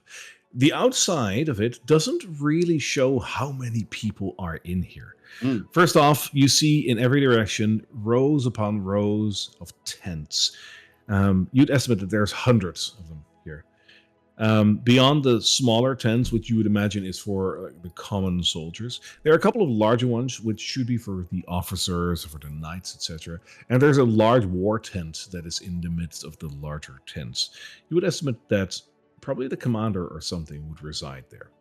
In the middle of the camp, there is a large bonfire that is going, and it is quite fiercely burning. Right next to it is a flamekeeper in plain white robes. She looks pretty normal. As you're taking this all in, like this is not just a small detachment that has been sent to offer aid to Drakkenheim. This is an army, and a rather big one.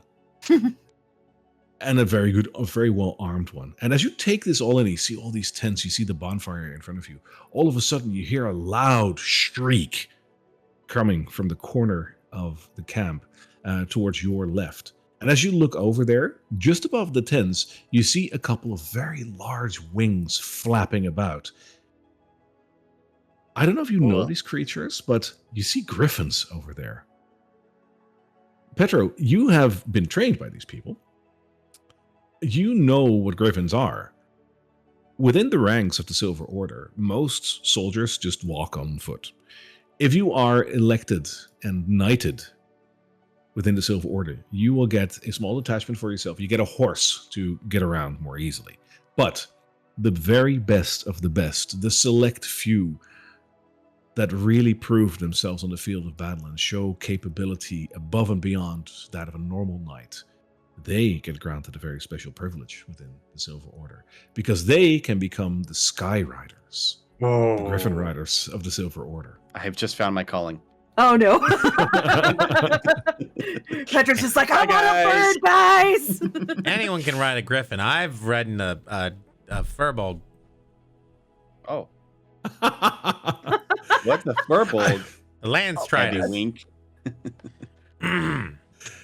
But yeah, so you see the very large griffins over there. They are magnificent creatures, as you might know from, well, I mean, any fantasy game or story ever. Griffins are pretty much always the same.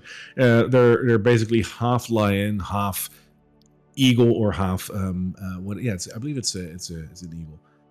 They're majestic. They're very big. They're hyper intelligent. They're fiercely strong when used in combat. And the knight riding them very much so the same, because if you catch a glimpse of their armor, if you think the knight looked great with the gold filigree and whatnot on his armor, these guys are like the knights of the knights, and that's the way they look. Like, Are you there's telling me only a that very they're few of 90 them. knights? And that concludes our game for today, guys. Oh no! God, yes, 90 knights. Their official title, by the way, they are Sky Cavaliers. That's what they are. And they're currently feeding the griffins over there, which is why they got a little excited and why you heard them. As you walk into the camp, the guards are still very much near you. I won't add all the tokens in because it would get a little convoluted on the map, but there is like a small detachment of guardsmen around you. Let's say like about 10 of them. So they take the guarding very serious. As you get closer to the fire in the middle, you'll see that the acolyte over there that is tending to the flame is just adding a little bit more wood onto it and sees you approach. And as you do, they give you a very broad smile and say, "Welcome to our camp. Welcome to Camp Dawn. Unless I am mistaken, you might be the adventuring party that has been sent out on a very special mission for a scepter. Am I correct?" That is correct. I'm Petro. And these are my good friends. We were sent by Ophelia Reed from Emberwood Village, and we have journeyed a long, long way, and we're a little bit beat up and kind of hungry. Yes, I can see that. Do you have the scepter with you? Oh, I do, and I unfurl it from the tabard. You see the acolyte like staring at it for a second, and just he has a twinkle in his eye, like he recognizes it. I kneel down and like just present it to him, and I say, it was my great honor to deliver this object. I know it's incredibly important to the Silver Order. I'm not sure why, but I know that it's important. Wait, Oh, please get up. I'm but an acolyte. You should present this to Ophelia. I will get her for you. Okay. remember, Petro, we got to give it to Ophelia because she's the one who commissioned us. She's paying us. Oh, I wasn't. Oh, okay. So the acolyte walks off towards the large tent. And it takes a short while. And as you wait for a couple of seconds, the big tent opens again, and from there, indeed, Ophelia Reed strides forward and walks towards you. It has been but a day, and you're here again. I have heard of the good news. Do you have with you what I hope you have with you? It feels like a lot longer than a day. But yeah, we were able to find the scepter. Oh, also, I didn't want to get the guys outside angry or scared or anything. So, and then I go back into my furbolg form as I'm saying this. And that is how I remember you, Petro. I understand you have to do what you have to do. Appearances are very important. Yeah, it's just not everybody. Yeah, it's important. Anyway, we found the scepter. That's the good news. Well, that is very good news. May I see it? Corey's gonna Absolutely. Corey's just gonna sort of like step around Petro.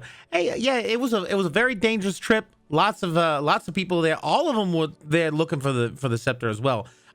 So we did a pretty good job. I just want to point out we did a pretty good job. As I'm unfurling it, I'm like, and yeah, without my two companions, I would probably be dead. Really? They did a really good job. Oh, so well, first off, here's the scepter, and I hand it to her. God, she looks at the scepter. Payment up front. And she smiles very broadly, and then reaches out for it. As she grabs it, the scepter isn't too heavy for her. She immediately takes it off your hands with gentle ease, and she inspects it. Oh, we had to like get a light necklace and stuff, but that's impressive. Yes. Yes, I do believe that this is indeed the scepter of Saint Vitruvio. You have done a commendable deed, Petro and friends. This is a very important item, and we are glad that it is back in our possession. So when we were down there, some bad stuff happened. First off, some of the people in the catacombs that were laid to rest came back to life, and they were kind of evil. And one of the things that came back to life was Saint Brenna, and that was really awkward. And also, she tried to kill us and almost killed Briar, and then almost killed me. And she quoted scripture, but it wasn't quite right. It was like something about the flame dying, and then she said twilight. And then my thorns kind of consumed. Oh, maybe I should have mentioned that. Anyway, she was saying some really weird stuff, and it was awkward, and we almost died. Well, that seems like there's a lot to unpack there, but I do wish agree. to learn about some of the details, because that is important. Let's start with this altercation below grounds. You said you saw Saint Brenna? Yes. I think it was Saint Brenna. She was laid to rest where Saint Brenna was laid to rest, but actually my friend Briar is the one that initially found her, so you should probably ask her. What happened, Brenna? Briar. When I got down to the catacombs through there, I saw her mummified corpse on top of what looked like a little resting place, little pedestal, kind of similar to the other bodies that were laid to rest, but something around her body was off. Like, she had water dripping on her, and the next thing I knew, I was frozen in place. She just looked me in the eyes, and it's awful. Now, did she harm you in any way? You don't look too great. What exactly happened? Well, I'm not too sure the full details, since most of the time I was kind of essentially frozen in place the entire time, but I know that with most of the damage that she's done, we cannot heal. Yeah, she did something bad. May I? And she reaches out a hand for you. She's kind of hesitant to doesn't quite understand why she's reaching out her hand, but she kind of extends her own hand, like she's thinking that she's going to take her hand at first. She does. Okay. And as she takes your hand, she will close her eyes for a couple of seconds and say, "Whatever did transpire, I believe that which happened to you was not what Saint Brenna would have wanted. This is a darker form of magic that Saint Brenna would have never used in her lifetime.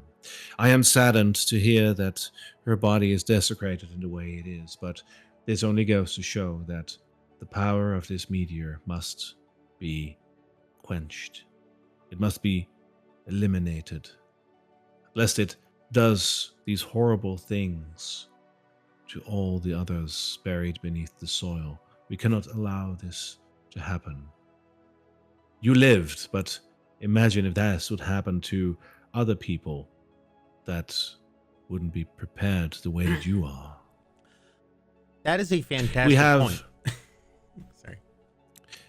We have healers around the camp that will be able to assist you with this curse that has been placed upon you, which I would assume is what's happening with you. I will call upon our current chaplain, and he will tend to your wounds and to your curse. I am pretty sure that we can help alleviate this issue.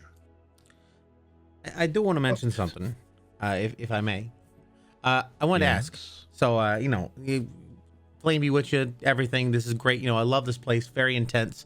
I love it. But I have to ask, what is the Silver Order's policy on hazard pay? Because, like you said, it was a very dangerous place. Almost died. I'm pointing to Briar and Petro. And like, there's a lot of people out there who wouldn't be able to do what we did. So I don't know if we're going to be able to do much more if, if we ain't able to compensate for equipment and other things that we need.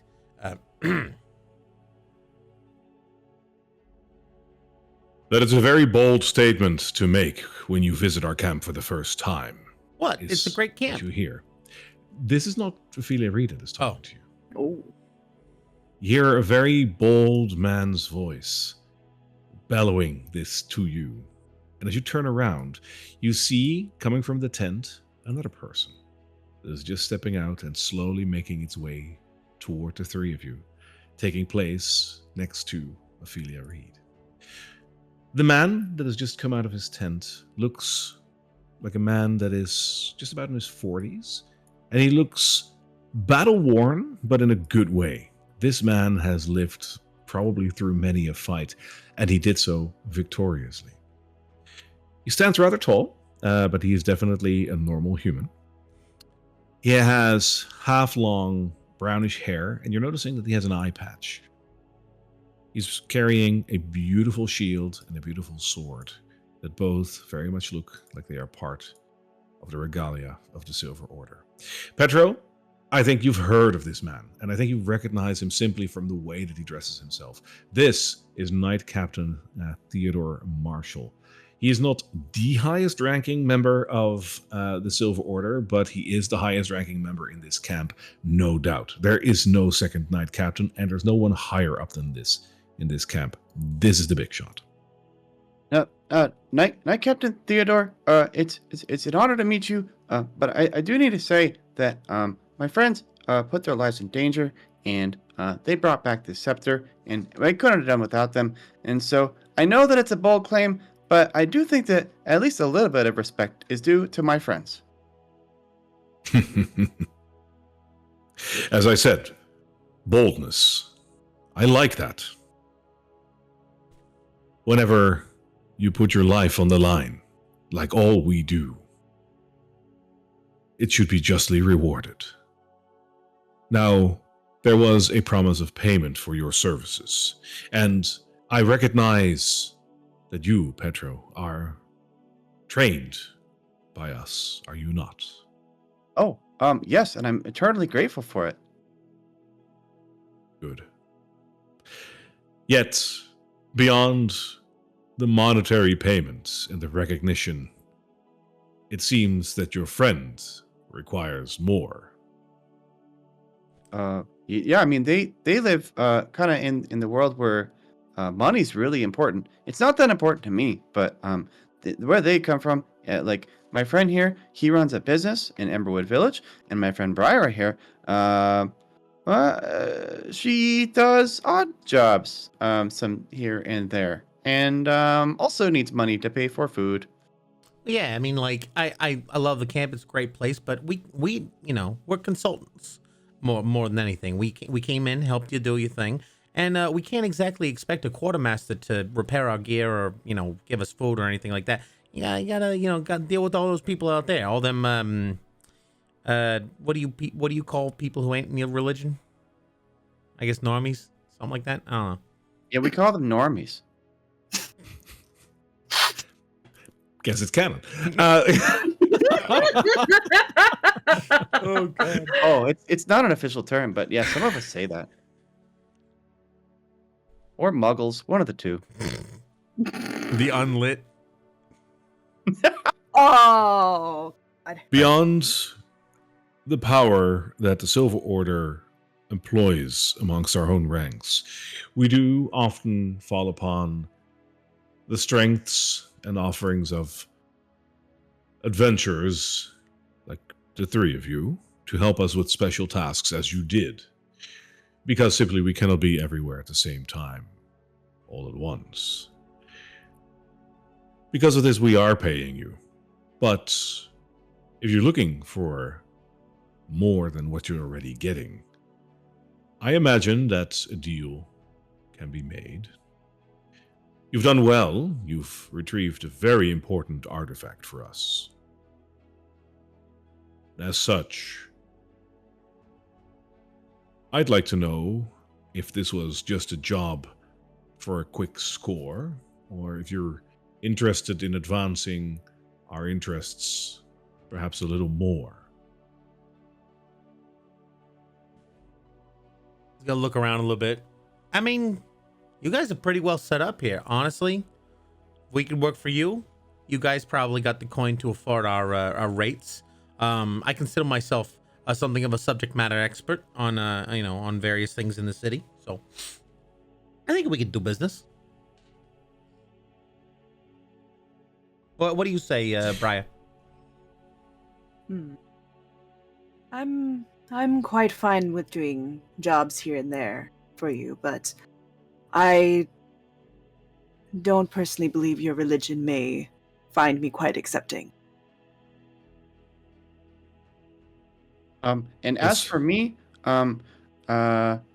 if we are negotiating, I saw those griffins over there. Do you think if I wanted to ride on one, just for like a little bit, do you think? I mean, like, it's a stupid question.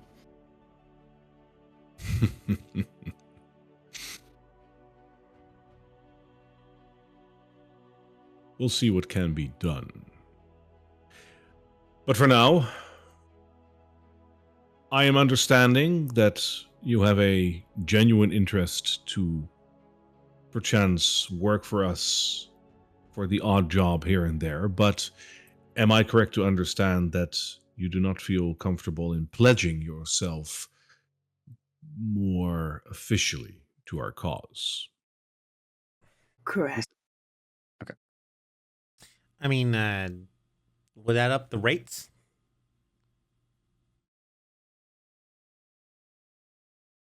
Well, I am very grateful for what you did. I will say that it saddens me that even though I had high hopes for the three of you, it seems that yet again you are but a group of adventurers that is out for coin. Don't get me wrong. I understand where you're coming from. It is a hard world out there, and everyone is trying to make a living for themselves. You're only doing that as well. But with the swiftness and precision that you carried out this task, and the fact that this is a religiously important artifact for us, I had the hopes that perhaps there was a bigger driving force than simple coin. It appears that I was mistaken. Oh yeah, I'll be honest, we did it quickly because we definitely do want to establish a very good business relationship, a working relationship with you. However, there are a couple other people who do need our attention, and their rates are pretty good as well. So, not gonna, we're definitely gonna do business with you, but there's other people out there who need our particular skills. I'm something of a scientist myself, you see.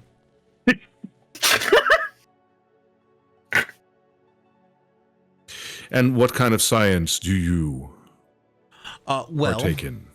Well, obviously, when we got over at that place, there were a lot of very intricate traps and other things that we had to deal with, and convoluted situations of a mysterious thing. You know delirium, right? The evil rock that befell our city.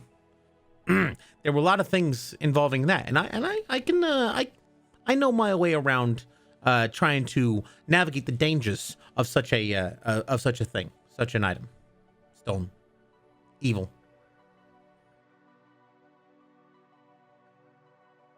I'm not sure I follow. Yeah, I don't think I do either.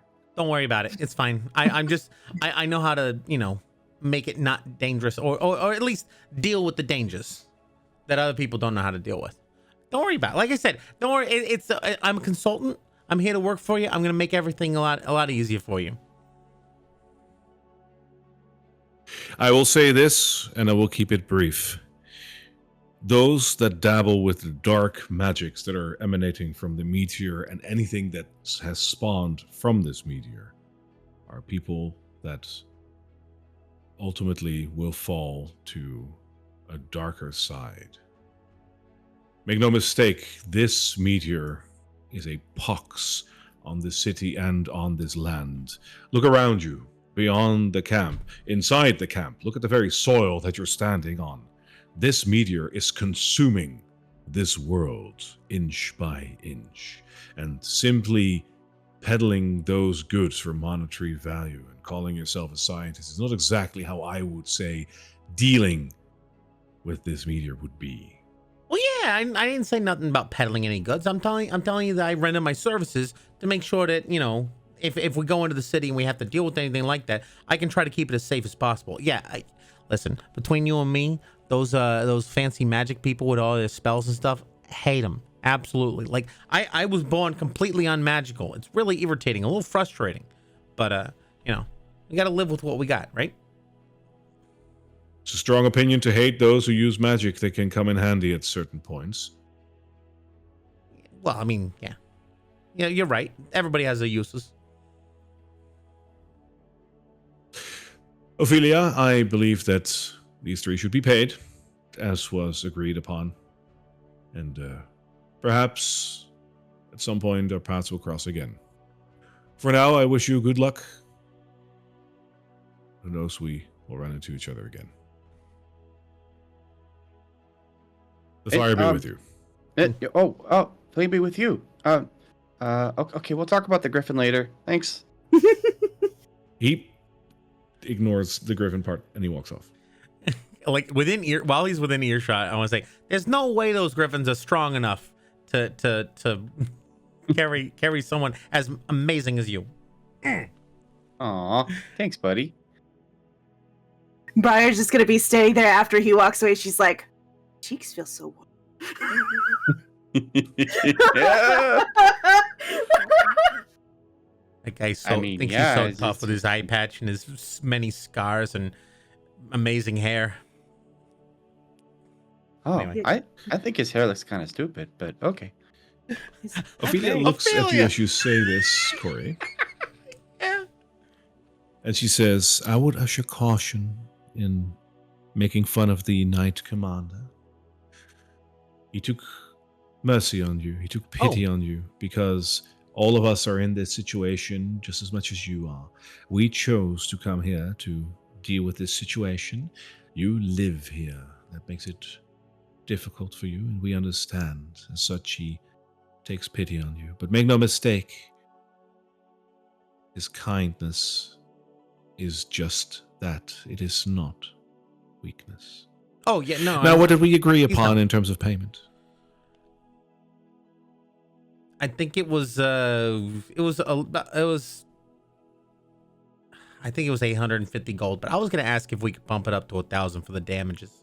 You know. Briar's just gonna look at Corey like, don't push it. I'm not pushing it. I told her the right amount. I would have said 1,250, but you know. So you will get your 750 gold, Damn it. as we agreed upon. Yeah. 750 gold. And if you could, like, we don't need anything extra. We did the job. We get the pay. But if you could take a look at my friends here, they don't look so hot. Yeah. That we have promised, and you have put your life in harm's way. It is only just that we make sure that that life is restored to you. Honestly, free medical care is a really good deal. He says to those guys. Oh, I know. I know of several countries where that might be a thing. Oh, jeez. I got my arcane Well, insurance. Well, actually, I kind of pay into a fund every month, and I still have to pay deductible. Not canon. Sorry. Okay. I so want to, but let's not. We get it. I have the blue flame, blue shield. Oh, As you, yeah. We should also mention to Ophelia. Ophelia, we also found a big sword. And it's blue, and it said Twilight on it. Oh, the sword I found. Yeah. where did you find this? Oh, it was in the catacombs. Was it on one of the resting members of our order? Who picked it up again? Which one? Briar. Briar has it. She has it sheathed, kind of tied behind her back. She's gonna pull it out and just hold it between both of her hands and just present it to Ophelia. Wonderful. I imagine you have taken this sword in time of need with the issues that you've had with Saint Brenna, the unfortunate situation that you ran over there, and you took this sword in order to protect yourself, right? Or Yes. I don't take you for common grave robbers. Common. Yeah. Yes, we took it in our great time of need, and I'm going to be honest, I was also quite curious about the sword myself. I wanted to read the inscriptions and hoped that maybe you could have a better understanding of what they say. From what I understand, this sword has a magical power to it. I can see it radiating from it. I do not know much about the sword itself, but there is a certain power to it. Forgive my boldness, but I'm getting the feeling that now that you have used it to protect yourself, there might be an inkling of an idea that you are now entitled to keep this sword, as you might imagine the dead no longer need it. Am I right to assume that? No, not at all. I was thinking Good. that pretty Then I strong would like to have before, the sword back. Yeah. That's all right. You had the shortest sword. She'll take the sword and hand it off to one of the squires, who will run off with it. Oh, also, Ophelia, I had a question. The staff of Saint Vitruvius, obviously very important artifact. Can I ask, what do we plan to use it for? What do you mean? Oh, well, just we retrieved it from the chapel where it was in the catacombs, and you sent us to get it, and I'm just curious what's going to happen to it now. The Scepter of Saint Vitruvia is one of the many artifacts that we are trying to secure as we are advancing on Drakkenheim. There is a lot that is buried within the city, which ultimately rightfully belongs to the Order and has been given either as a gift or was given for a short while in the protection of one of the chapels and churches around Drakkenheim.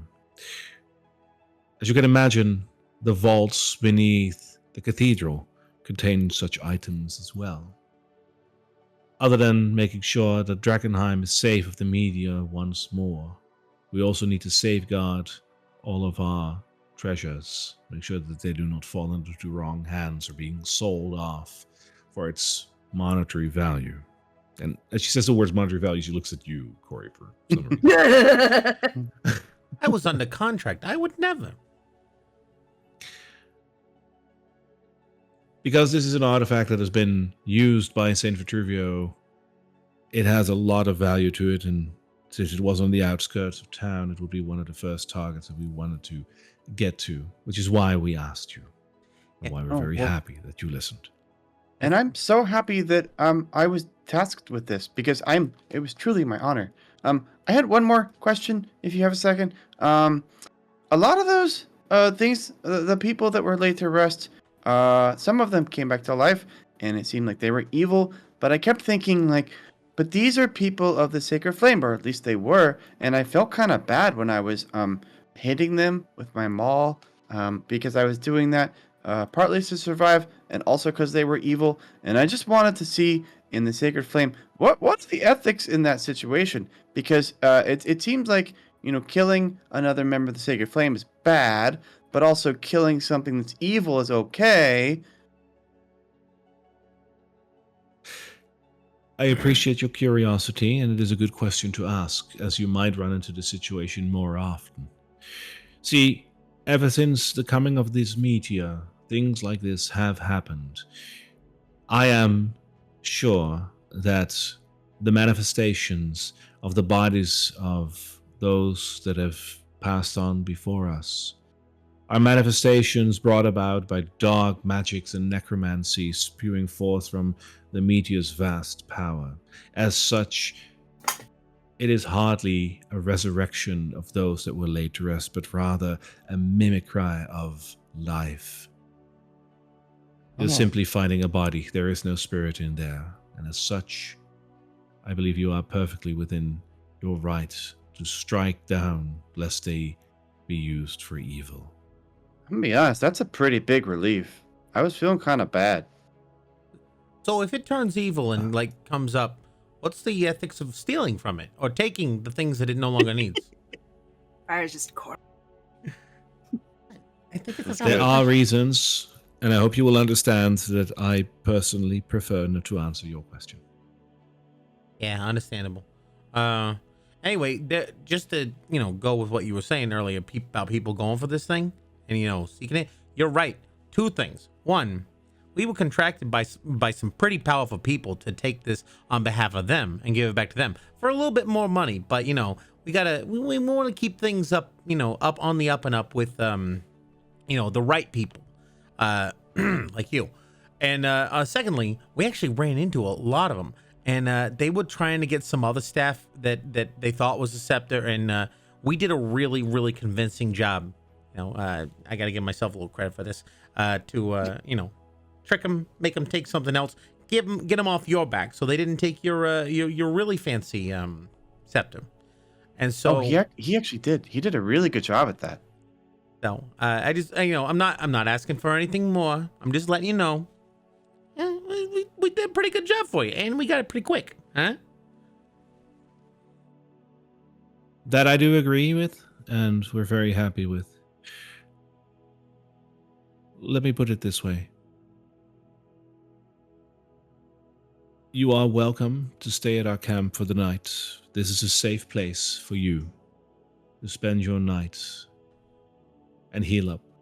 I will send the chaplain your way. He will tend to your wounds. In the morning, come and see me. I will confer with the marshal and see if we can adjust your reward a little bit. Not necessarily for the dangers that you ran into, but your honesty in being contracted by another group, but choosing us over them. That is commendable and something I would personally want to see rewarded. You did the right thing here. Thank you very much. And yeah, and working with you guys, I think I feel like I may have felt had a couple of sleepless nights dealing with those other peoples, gentlemen. I understand. There's a lot of dangerous people in the city. I will keep you no longer. Feel free to roam about the camp as you want. There will be a small guard detail roughly around you, as to be expected, but you are free to go wherever you wish. And in the morning, come and see me, please. And Miss Reed, I just want to say I really appreciate your kindness and working with us in good faith. And in all honesty, this place is it feels really secure, and I don't really have to worry about the dangers of Drakkenheim when I'm in here, and I appreciate that. You guys are a good bunch. Yeah, now you see, that's why I've stuck with the Sacred Flame for so long. These are some really great people, huh? I thought it was because you believed in their stuff. Yeah. As you're talking amongst yourselves, she gives you like a smile and she walks off. Also, the potatoes are really good, and I elbow Corey. Falls into the ground. Oh no. Let's see what kind of potatoes I got then, huh? All right. As you prepare to have a look around the camp and settle in for the night, we're also at the halfway. So I would propose that we take a short break. Hello, everybody. We are back from our break. We hope that you are too, of course. Just before our break, we basically delivered our quest in the RPG terms. To Ophelia Reed, we told her that, or they told her that they had the scepter of Saint Vitruvial, which they subsequently also handed over under the promise of payment. And for now, they are welcome to stay at Camp Dawn, at least to stay the night, to get healed by one of the chaplains because, well, they got a nasty mummy curse on them. Well, 2 out of 3 of you have that. So that can be looked after, and you're allowed to spend the night over here. In the morning, you are asked to come to Ophelia Reed and see what she can do for you in terms of your compensation. That's where we left off. So I would say, have a look around the camp. What do you want to do? Oh, first I want to go get some potatoes, and then I want to go find some of that really good holy water that they have. Apparently, like you can just drink it. And then I want to go. Oh, I guess we should probably get rid of this curse first, actually. Yes, yes, I'd like to get rid of it, please. Okay, but then potatoes. Then we can get potatoes. All right. So as you take a little stroll around the camp, you will basically find the places where you can do this. A small section of the camp will have the medical tents, where a couple of the ranking members of the Silver Order are currently being tended to. I imagine when you walk over there to meet with the chaplain, you will also see the tents where some of the Knights of the Silver Order are resting and recovering from their various ailments. A couple of them don't look too great. Like a couple of them will have like your run-of-the-mill stab wounds and slashes and whatnot. You know, they're lying there bandaged up, trying to recover. But you'll see a couple with honestly like horrendous things. A couple of them are missing limbs, probably never going to be able to ride a horse again. I can imagine you'll see one or two that just look like they've changed. One where its skin is falling off. Another one that has this really raspy cough that sounds like his lungs are like about to come up.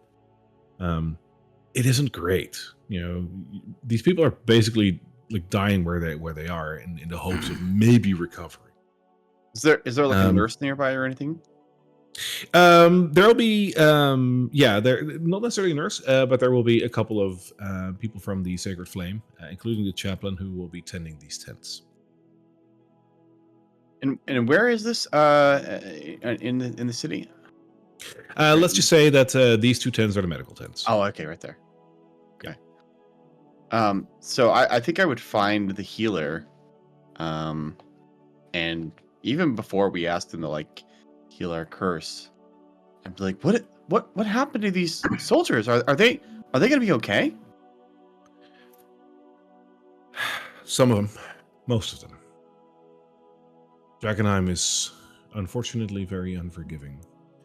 Luckily, we can do a lot, but for some of the effects that Drakkenheim have on these people, there simply is no cure. We can try to make the best of it, and if not, then the light will take them. Oh, that's really sad. We knew what we started with when we went here, but seeing the devastation happen every single day takes a toll on you. Well, we actually just came back from Drakkenheim too. And it definitely forgiveness, not one of the things that Drakkenheim does very good. Unforgiving, like you said. He looks you up and down and he says, I can tell. So what, like, you seem like you have had a mutagenic effect applied to you. You're very tall and your skin is bluish. So what happened to you? That part's normal. Yeah, Excuse that part's normal. I'm a furbolg. We most of us lived in the forest, but I was actually trained by the Silver Order, and actually can kind of I have some healing myself. I'm usually able to help people, but me and my friend, I can't seem to really do any healing right now. Oh, that is strange. You also look a little. You have some ashen skin. What about your friend? Can I? That would be you, right? And he points at Briar. Yes. All right. Well, let's get you settled down over here in the tent. Let's sit you on a bench and let's do a couple of medical tests on you. Go ahead and sit down. Sure. Corey's gonna watch very fascinatedly. All right. So the chaplain will just go through a couple of standard tests to just see, like, you know, they don't have any like modern medical equipment, of course, but he will like listen for a pulse, which obviously you have because you're still alive, but just listen like the tempo of it. He will try to check your blood pressure. I imagine Briar at some point, like he also does, like basically checking your lymph nodes, where he just like basically presses in a couple of places. As he does that around your head, he's getting very dangerously close to where your horns were. Are you letting him? She's gonna kind of look a little bit nervous, but she also doesn't want to give away. Oh, it's okay, Briar. He's just gonna try to heal you. Right, but he's just a little slightly iffy with being touched. If you can understand. Oh, so my friend just went on a very important mission with me into Drakkenheim, and we faced a lot of dangers, and frankly, it was a little bit scary. And if she doesn't want to be touched, I don't think she should have to be touched. Is there any way that we can help her and heal her without touching her a lot? Absolutely. I imagine that whatever afflicts you afflicts her as well. Oh, yes. So, can you tell me when you started feeling different? Oh, it's kind of a sad story. We were in the catacombs at the Chapel of St. Brenna, doing a very important mission for the Silver Order. And there was this mummy. Actually, it was used to be St. Brenna, but now it's just a husk. And she kind of looked at us really funny. And then I think like we kind of fell over, and then we couldn't move, and I can't heal now. Mm-hmm. Can I see the back of your tongue, please? Oh, yeah, absolutely. I can't take my tongue out, but I can stick it out. I love you, man. Okay. And he just like has a look at your tongue. He says, "Yeah, I think I know what it is. It seems like you have gotten a mummy curse on you. That's interesting." Oh, that makes a lot of sense. Yes. Had to do it. You had to do it. We can help you with that, of course. I imagine you'd like for us to remove this curse from you. Oh, I mean, I don't have a need for it. Well, great. Then let's get right to it. And this chaplain, as well as another one, will perform the casting of a remove curse on Petro and Briar, effectively removing the curse. So it's gone now. Thank you. All right. I imagine a good night's sleep will get you back on your feet completely. But this should suffice at least for now. That is pretty nasty. Potatoes, but yeah. Mm-hmm. Oh, if you want food, you can go over to the mess hall. We should have some. I'm not sure we have potatoes, but you can at least have a look. Oh, okay. I would say around the time when the chaplain was kind of getting a little too close to her horns, her shirt is kind of shifting a little bit. Just Hey, Yeah, Corey was watching the. Briar, Briar, how about you walk with me outside? okay. Yep. We're just gonna go this way. Right out the door, we're gonna go get some food. So yes, food. Thank you. All right. Briar, Yes. Briar, I think I don't know. Are you okay? Corey just walked up. Are you carrying a snake? That was one of my theories too. I didn't want to make you uncomfortable inside with the guy that was touching your face. I know that can be kind of weird sometimes too. But are you okay? I'm fine. I'm fine now. The curse is gone. Why wouldn't I be fine? She's starting to stutter a little bit. She's looking a little bit more nervous, and her tail's starting to be a little bit noticeable under her shirt. Hey, is there anywhere in this camp that's not like being watched heavily? You have a detainment of guards with you, but they're not literally like they're not on you. They follow you whenever you go from one part of the camp to another. Okay. But if you're in between tents or whatever, you will be away from prying eyes as well as you could. Brian, looks like there's something you may want to be hiding there. What's going on? She just kind of stands there for a minute, and then she just takes in a deep breath and just kind of slowly lets it out, and she's just, well, since our excursion in the catacombs, I feel like I can allow you to know of something about me. In return, you cannot tell anybody. You're gonna allow us to know something, and in return, we got to keep our mouth shut? Yes. I just for Sure. for discretion of people looking for me. I would You prefer give to discretion, keep it- you get nothing. Yes. Yeah. I think what you're asking us is to keep a secret for you, and Please. I mean you're my friend, so of course. And I put 2 fingers up, and I'm just like, aspirant's honor. She's gonna look at Corey and just be like, raising her brow at him, just, you're not gonna Hey. blab it? Listen, you're, we've been through a lot. You're pretty dangerous, and you're pretty handy in a fight. I'll stay on your good side. She kind of looks in between the two for a minute and then just, all right.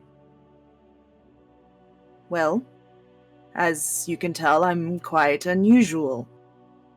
And, well, looks-wise. That's the first I mean, thing I I thought wasn't when I gonna looked at you. say You're very anything. unusual. Well, there is a... Listen, people call me Cat all the time, okay? You don't look that unusual, to be honest. And to be honest, I think most people look unusual. Yeah, he's blue. With this, she's just gonna kind of start loosening her vest just a smidge. And I mean, as she does so, oh, okay, a yeah. what looks like, now that her shirt looks a little bit more baggy, what comes out from behind her is going to be a very long pointed tail. And after she does that, she's gonna kind of just brush the bangs off of her face and reveal 2 large shaved down black craters on the top of her head. Oh, Briar, I mean, we can get that looked at if you need to. No. I do this on purpose. Why the heck would you Oh. do that? I have unsavory people looking for me, and I would prefer to keep it hidden. Doesn't it hurt?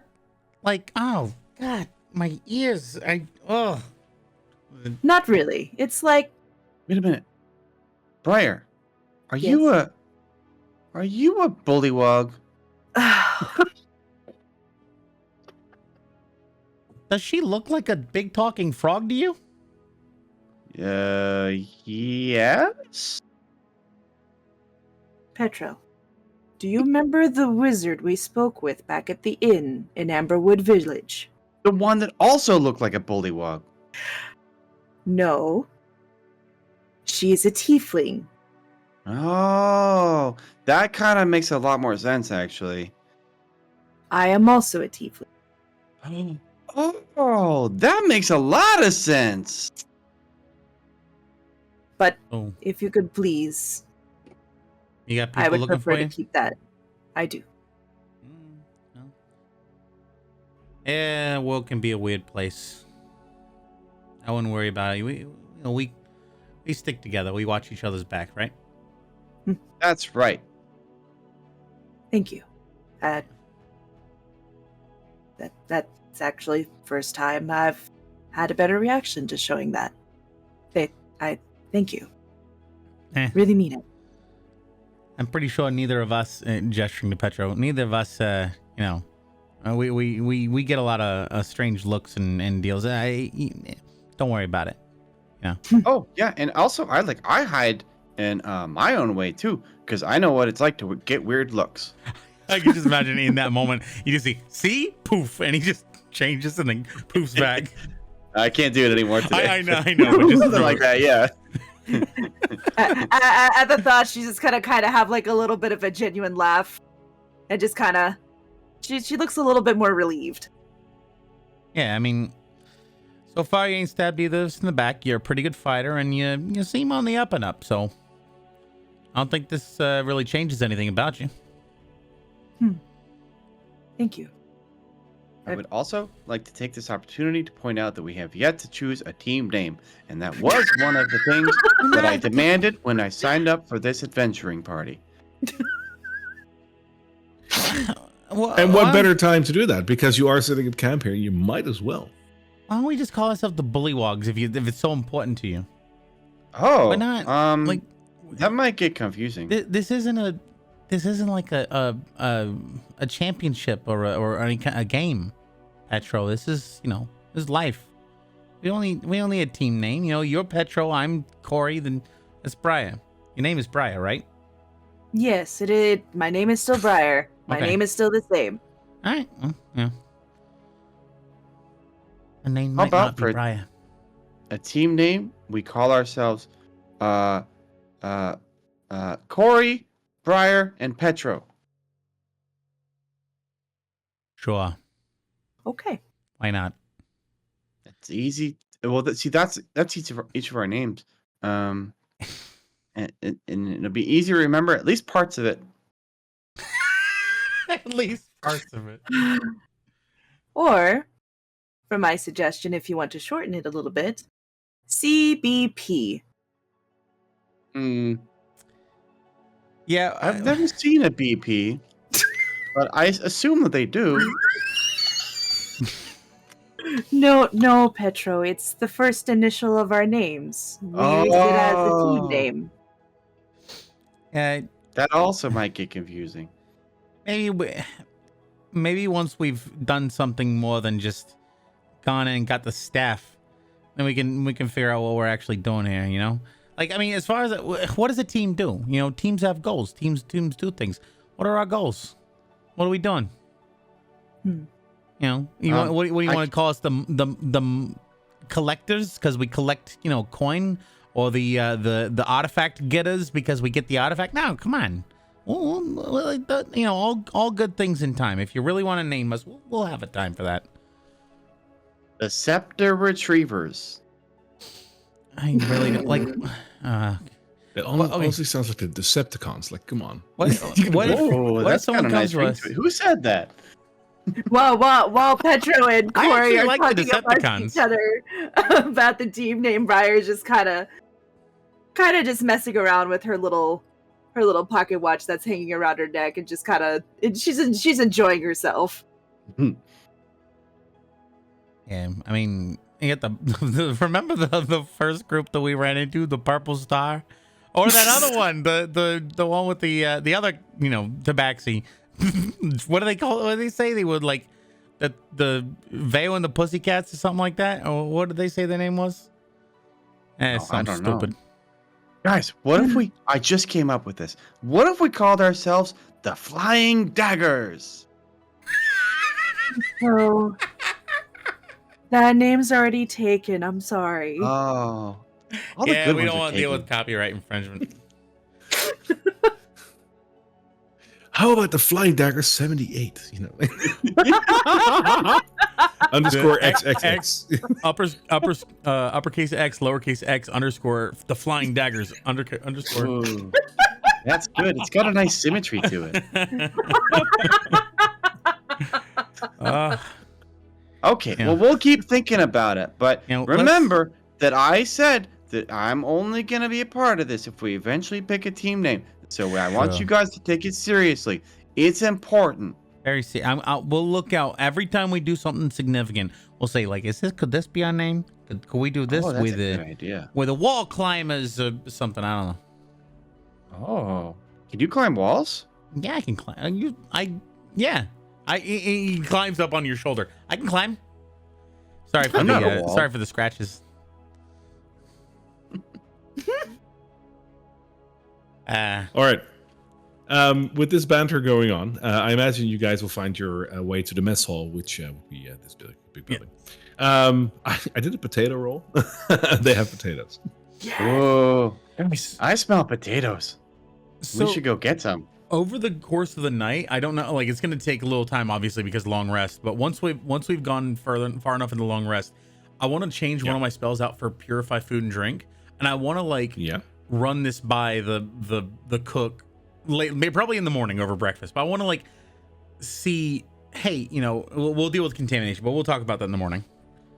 Sure. All right, so yeah, all right. What do they got to eat? So it is a simple but hearty meal. As I said, it will have potatoes, so I would imagine it is something like a mashed potato, with like there's got to be simple stuff mixed in there because fresh produce is hard to come by, expensive, and difficult to get. Like, you know, this will be brought in by merchant trade, basically from far off areas. But it will be relatively simple. But there will be potatoes in there. I mean, potatoes can be relatively long lasting if you get a couple of good ones. I think it's stew, probably too. Yeah, something like that. Yeah, we're all so as you joshing over dinner. Yeah, as you finish up your meal, the guard detail will also tell you that you will have a tent that the three of you can use. You'll get one of the larger tents because you are with the three of you. So you'll just get one of the empty commander tents for now, where you can rest your head. I'd imagine that Petra had like 3 helpings of like what would normally fed like a normal hungry person. Yeah, and which I imagine that if you like the first helping, that it's just like, you know, you stand in line, you get your food, you move on. I think the second helping, they'll give you like a bit of a look, like really, but then they'll just, you know, it happens every once in a while. When you come around for the third one, people are gonna look at you not necessarily with a look of disdain, like freely, and there's more people that need to be fed. More a look of surprise, like where are you putting it? I'm just imagining that his disguised self, he no longer has any uses, but like he tries real hard and like a glasses and nose and mustache pop up. And he's like, I'm new here. I need a serving. Yeah, that's pretty good actually. Yeah, that's probably what he does. I like some human food. You know, potatoes seem to be very. It's my first time here. Please put food on my plate. Yeah, I think you scare these people. Like, I think, and when you come back with like successfully having gotten food, you see Corey chucks a bronze coin to Briar. Ah, crap. She's just gonna hold out her hand, grab it, chip it right in her pocket. All right. So finishing up your food, you can go to your tent. I don't know. Do you want to keep watch like during the night, or do you trust this camp to just be safe enough? Nope. I think Corey's gonna try to fashion some. He's gonna use some of the blanket and cloth and try to fashion a little hammock from the poles up higher in the tent. Okay, you can do that. He's sleeping off the ground basically. That is fair. What about you, Briar? What's currently in the tent? Is there a bedroll? It'll be a very Spartan tent. Like, this is a military camp, so there'll be. They know that it's a 3 of you, so there will be 3 bedrolls. Like, I think that they will have done. But that is really it. There's a tent. I'm taking the bedroll. Yep. Fair. Corey will trade you your blanket for his bedroll. So now you have 2 bedrolls. That's what you get. All right. What about you, Petra? Oh no, I think that he's probably spent time in a camp like this before, and so he, the bedrolls are a little too small for him, so he just kind of lies on the ground next to them, and just it's kind of used to this having to do that at this kind of camp. That is fair, and I mean that makes sense because like you are a big dude. Mm-hmm. All right. With that, the night will start to pass into day. Briar, before you sleep, you mentioned your silver pocket watch. Yes. Do you want to do something with it? Yeah, I think she's gonna take a little bit of time and just she's kind of messing with the little turn knob that's on the top of it, and then she kind of presses a button, just kind of looks on the inside of it. Mm-hmm. She's not really looking at the time per se, but she's kind of looking more of like what's inside the lid of it. Okay. So on the inside of the like this is a very like exquisite silver pocket watch, although a bit tarnished by time. This was given to you by your uncle, if memory serves. Yes. But do correct me if I'm wrong. Yes. It is this is like when it was made. This was probably a very expensive pocket watch. When you got it from your uncle, it already was a very old and worn down watch. It still works though, but it is tarnished and a little like banged up and whatnot, as one would expect with a pocket watch that goes with a mercenary for hire. You know, like those things do tend to get a little blood on them every once in a while. So that's basically what you're looking at here.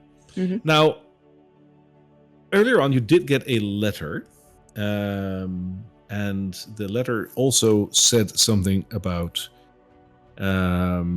It said something about your pocket watch. Do you remember? I do. I'm gonna go ahead and pull that note out. Because something about during that time while she's messing with it, she kind of gets a little bit of a inkling that she should reread that note again. So she's just going to kind of, while she's laying there, while everybody else is getting ready for bed, she's going to pull out the note. She's going to read over it again while after she closes her pocket watch and she just kind of starts playing with like the little knob again while she's reading it. It's kind of like an absent, like just a habit of her playing with it. Sure. So the letter says, "Dear young Miss Aurelia, I hope this letter reaches you in these dire times. Recently, I have learned of your existence. I want this letter to reach you. With the destruction the meteor caused, Drakkenheim needs every avenue, and you might be one of those very avenues. I wish I could say more, but I cannot trust this letter isn't read by anyone else. When the silver hand is turned its journey thrice, read the interior's sage advice.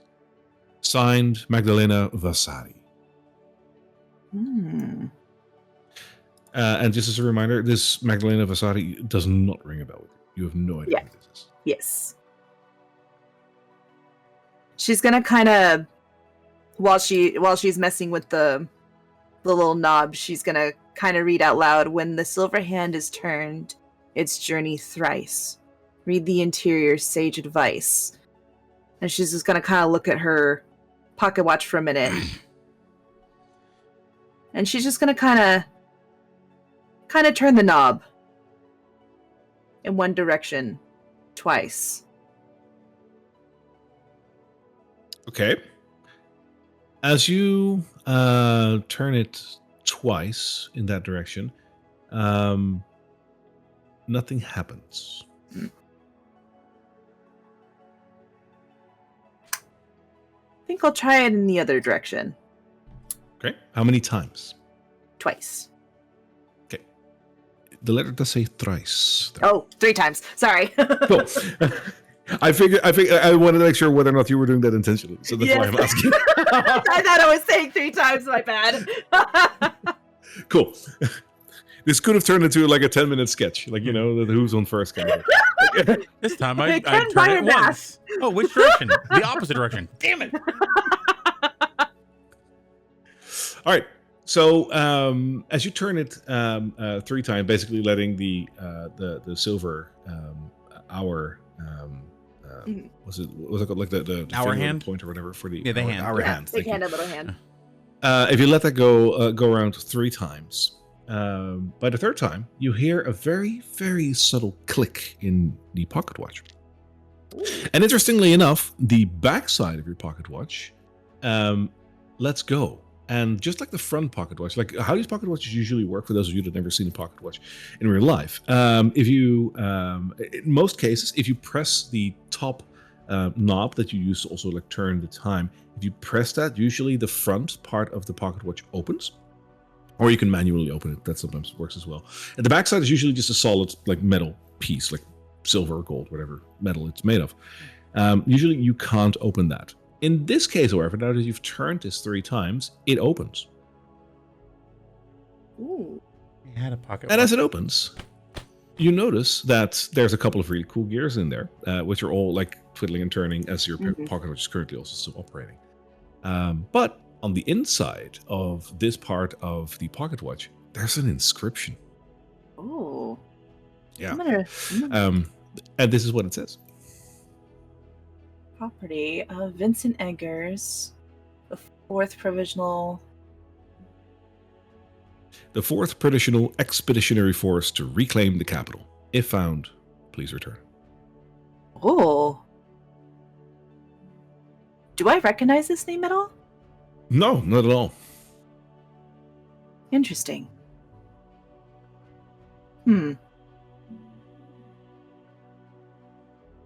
I'll have to talk with the messenger about that.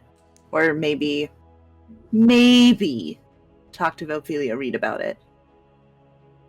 In the morning. All right. Is there anything else that you guys want to do with your long rest? Oh, Go ahead. no, you go ahead first. Oh, I'd like to swap out a few of my prepared spells. Sure. Feel free to do so, but also tell us, what are you switching? Oh, I'm gonna get rid of purify food and drink because my my understanding now is that I don't believe that does anything to delirium infused water. And I am going to take, what was it called? Compel the duel, which should allow me to be a little bit cool. more tanky.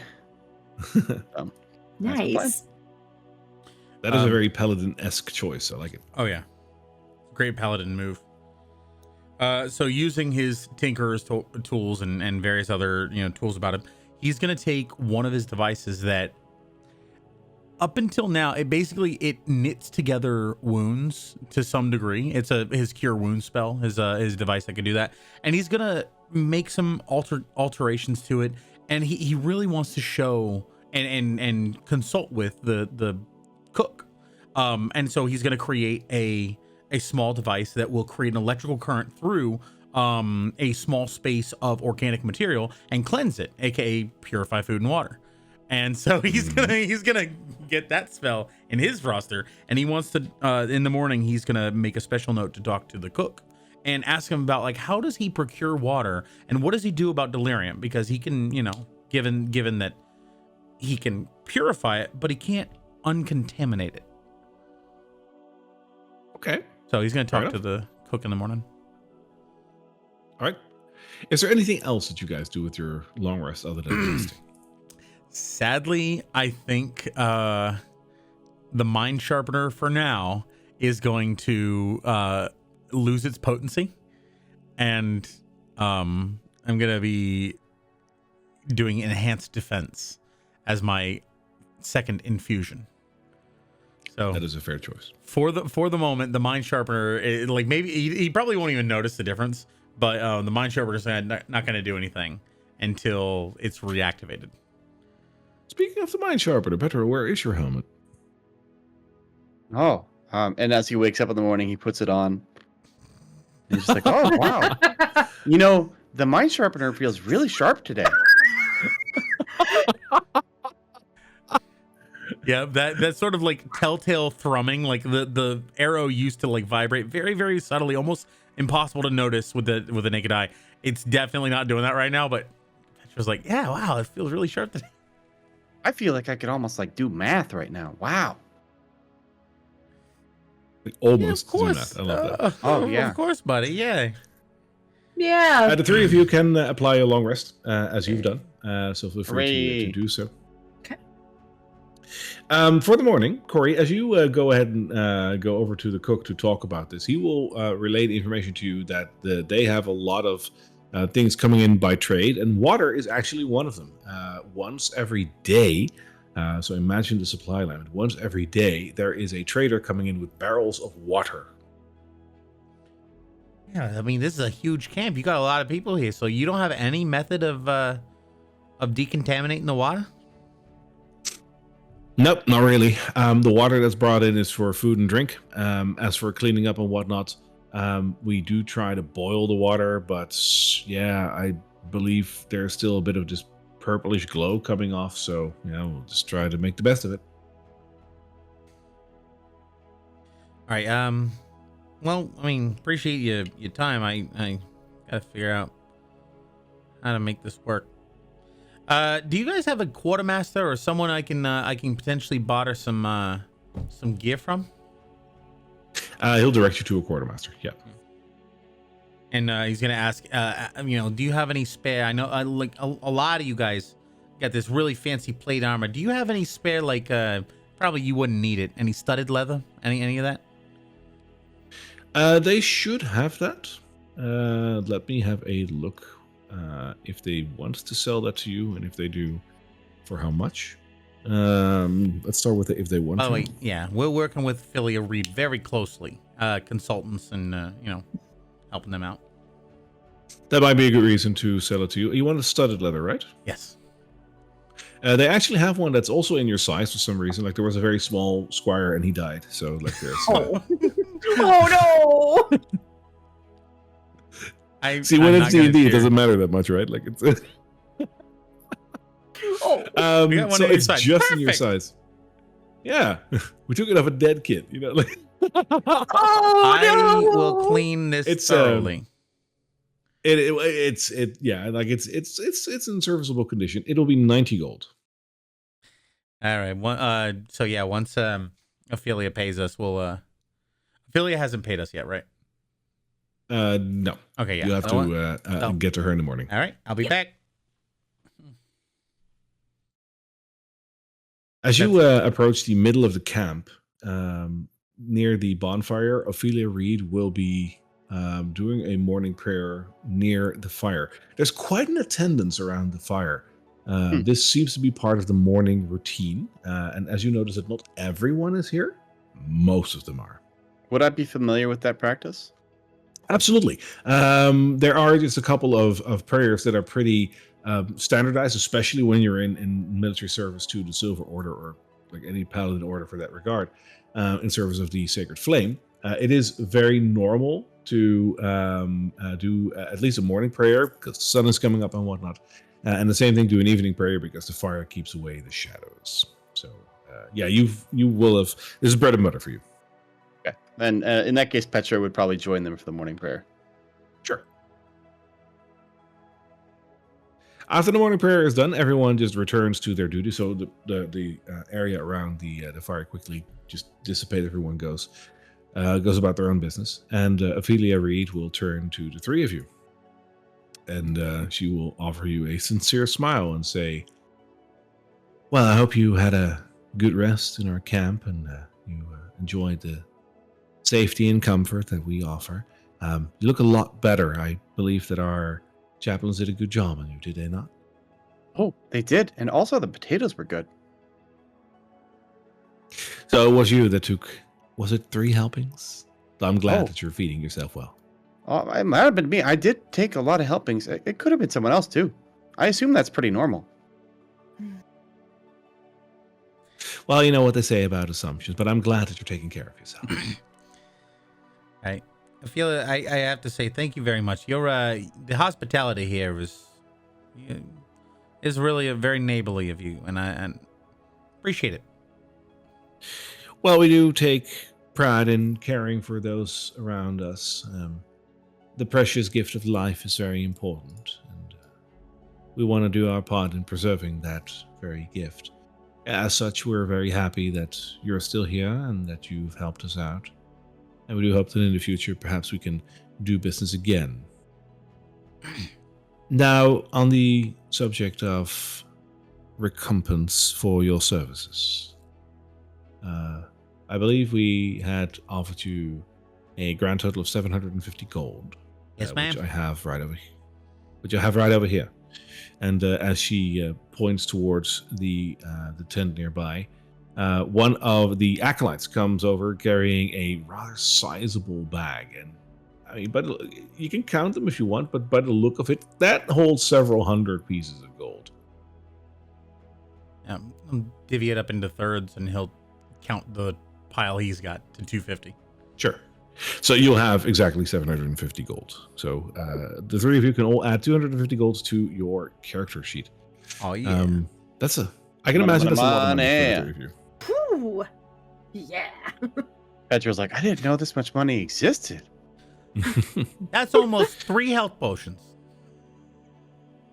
Yeah. Well, and that was exactly what I was saying. Don't spend it all in one place, but make sure that you put it towards your personal advancement and safety. You're going to need it.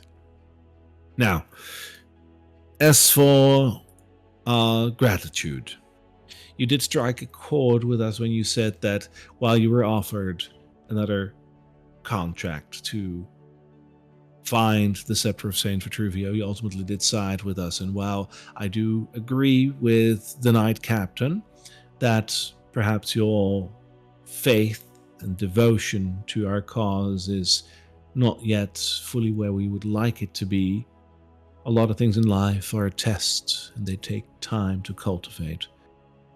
The world is a strange place, and I wouldn't have expected any other way for you to not immediately accept what we asked in terms of faith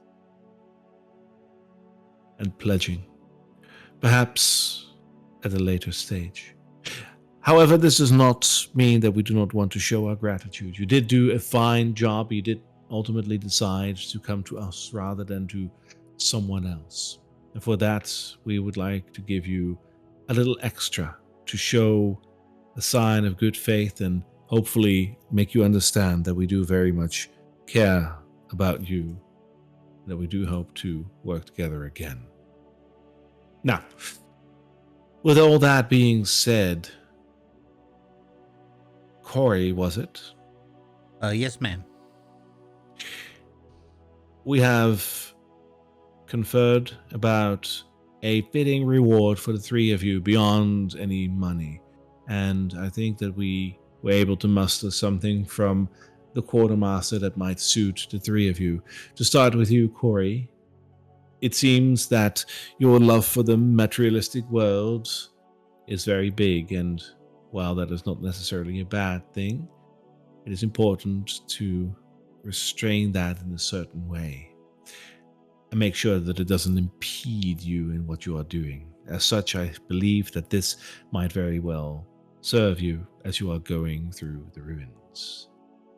I hope that you can put this to good use. And as she says that, she gives you a very small bag. It looks like it's made of leather, and it is embossed on the outside. It kind of looks like there's a face on it. Ew. As you open up the bag, which I imagine you do, by the way. Right? Yeah, I open it up, look in. Funnily enough, the first thing your senses basically give you is that it's very dark and very cold in the bag. Not that it's freezing or anything, but like there's a vast emptiness in there that does not fit with the outside of the bag. And upturn it. Nothing happens, but you get the feeling that whatever might have been in that bag would have totally come out if there was something there. All right. I don't know if your character knows this item. Like, I know you as a player, you know but does your character know? Well, actually, so but based on your description, I'm wondering if it is a holding place thing of grabbing. It is a bag of holding. Like holding, yes. Corey, Ophelia, yeah. that's a very nice gift. In fact, I think the color matches his outfit really well. That's a very thoughtful gift. Thank you, Ophelia. I would imagine that you can put this to good use in the room. Oh, I will. I will. This is amazing. Thank you very much. I appreciate this. This is because Corey actually has the ability to make something like this if he were to devote an infusion for it, but having one is really good. Mm-hmm. So I imagine he's actually seen and tinkered with stuff like this before in terms of, like, you know, infusing stuff, but he's never had one himself. Yeah, you'll recognize the dimension when you see one, and this definitely looks like this is a different dimension in this bag. So yeah, this is fantastic. She turns her attention to Petra, and she says, "Now, as for you, Petra, I believe that your heart is in the right place, and your devotion perhaps might need a little bit more kindling, but you are on the right path. You've been on the right path, and I do believe that you are making all the right decisions to ultimately come to where you should be. But to make sure that even in times of dire need, when perhaps it seems as if the world is against you, there are ways to subtly influence that around us to make sure that we ultimately come out on top. And as such, I think this would suit you well. And she procures a very tiny stone effigy of a cat. The face of a cat. And in this face, there is a small emerald eye. So one of the eyes is stone, the other one is emerald. It looks like a pretty gimmick, like a pretty stone, basically. But as you take it, you kind of feel like your day has just gotten a little better. Oh. She looks at you with a smile and she says, "Now, I don't know if you know what this is, Oh. but I believe the layman term for this item is a luck stone." Oh. Thanks. Huh. So above table, a luck stone will, as long as you have it on your person, give you a +1 bonus to your ability checks and saving throws. Oh, let's go. Yep. Nice. And an important note, it does not require attunement, as long as you have it on you. Oh. I don't really understand, but I am grateful, and if it helps me to further the sacred flame, then well, that's great. Because even the smallest light can burn brightly in the deepest darkness. And I want to be that light, and this little kitty cat can also be that light. I very much enjoy your enthusiasm, Pedro. Please hold on to that. That in itself is the light that we mean that this world needs. Now, finally, you, Briar. You seem to be a more mysterious type, and I do believe that these two can rely on you when it comes to sense and sensibility, and perhaps even some work that would require a feminine touch, more subtle approach. And I do believe that in that regard you do complement these two and you make a fine team as a whole. Tell me, when you gave the sword to me, it looked a little too big for you, right? Were you able to handle this as a weapon? That's actually. Am I proficient in great swords as a fighter? As a fighter, you're proficient in basically Martial in every weapon, but Yeah. it is a choice because you're currently Okay. using two short swords, so it is a change of like the way you fight. That is true. You can use it. It's just not your preference. Yeah, Yeah. Yeah. I can use it. Just it's not what I normally run. Now, the sword did come off one of our own, and as such, it should be returned to them. But there are other ways to make sure that we come out on top in battle. And it seems that you know your way around a weapon, and she points towards your sword. But what if your enemy does too? In that case, you will need to make sure that you strike first, and even if you don't, that they will not hit you where it hurts. Perhaps this can help you with that. And as she says that, she procures a small pile of cloth that looks kind of black. This is something that's folded, and she gives it to you.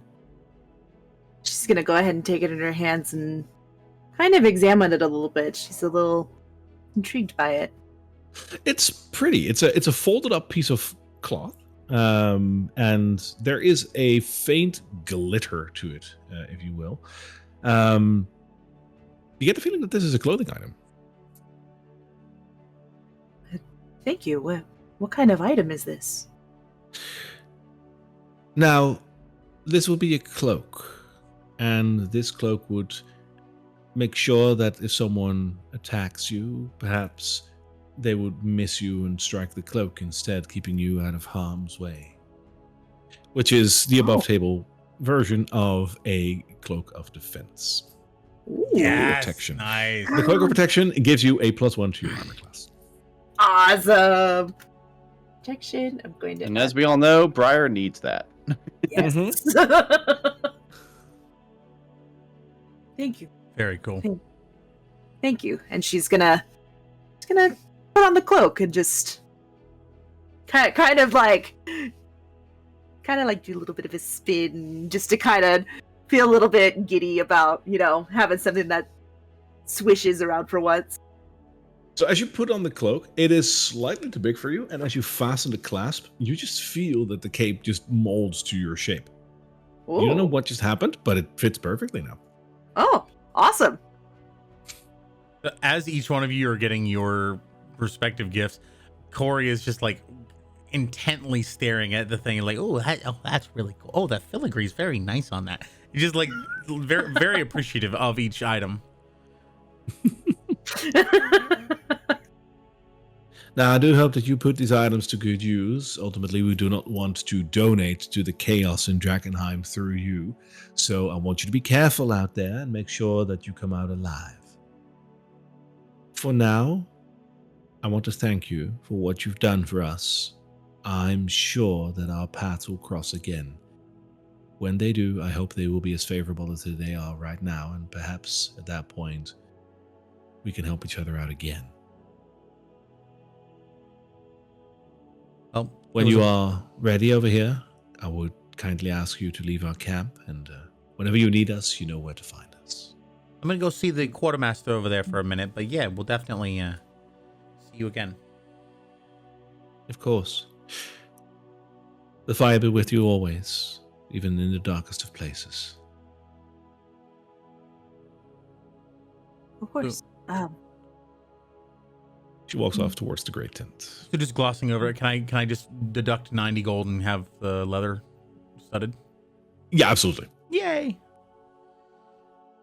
Also, I think at this point you will realize that 90 gold is just about double of what's like in the olden days before the meteor you would have paid for studded leather. I think you would know that price roughly, and it's like, wow, that's like it's doubled. Yep. The economy sure has gone to the crapper. But yep. Well, this was a very fruitful journey. These guys ain't so bad. There's a tuber full too. I mean, those potatoes were pretty good. Yeah, they were, Petro. Yes, they were. Before we leave the camp, I definitely want to go over to the griffins and take a closer look at them. Oh my god. Absolutely. I wouldn't have expected otherwise. So I think while Petra's doing that, she may go up to the tent that Ophelia Reed went through. Yep. She kind of wants to talk to her a little bit more. All right. Let's go to the griffins, and then I'll come back to you. Yep. As you, Petra, if you walk over to where the griffins are, you'll notice that there is a large roastery build over here, especially for the griffins. There are some nests constructed on an elevated platform, and there's currently 2 griffins that are resting there. I think your quick assessment might show that there is, in this roost, about room for 4 griffins. And that is just this one. You see similar platforms like this around, leading you to believe that there must be tens of griffins, but they're not all here at the moment. But they look absolutely majestic. Ooh. And yeah, pretty, right? And close to them, you will see one of the Sky Cavaliers, who is currently, let's just say, polishing one of his swords. Oh, is the Sky Cavalier is nearby? Yeah, he's sitting like on the edge of this like elevated platform. I walk over and I just kind of like pretend to be like doing tasks that I'm supposed to be doing, and like just like sweeping up something on the floor or just like checking something on the wall, and like I'm slowly but surely like making my way closer and closer to the Sky Cavaliers, just like trying to be nonchalant about it.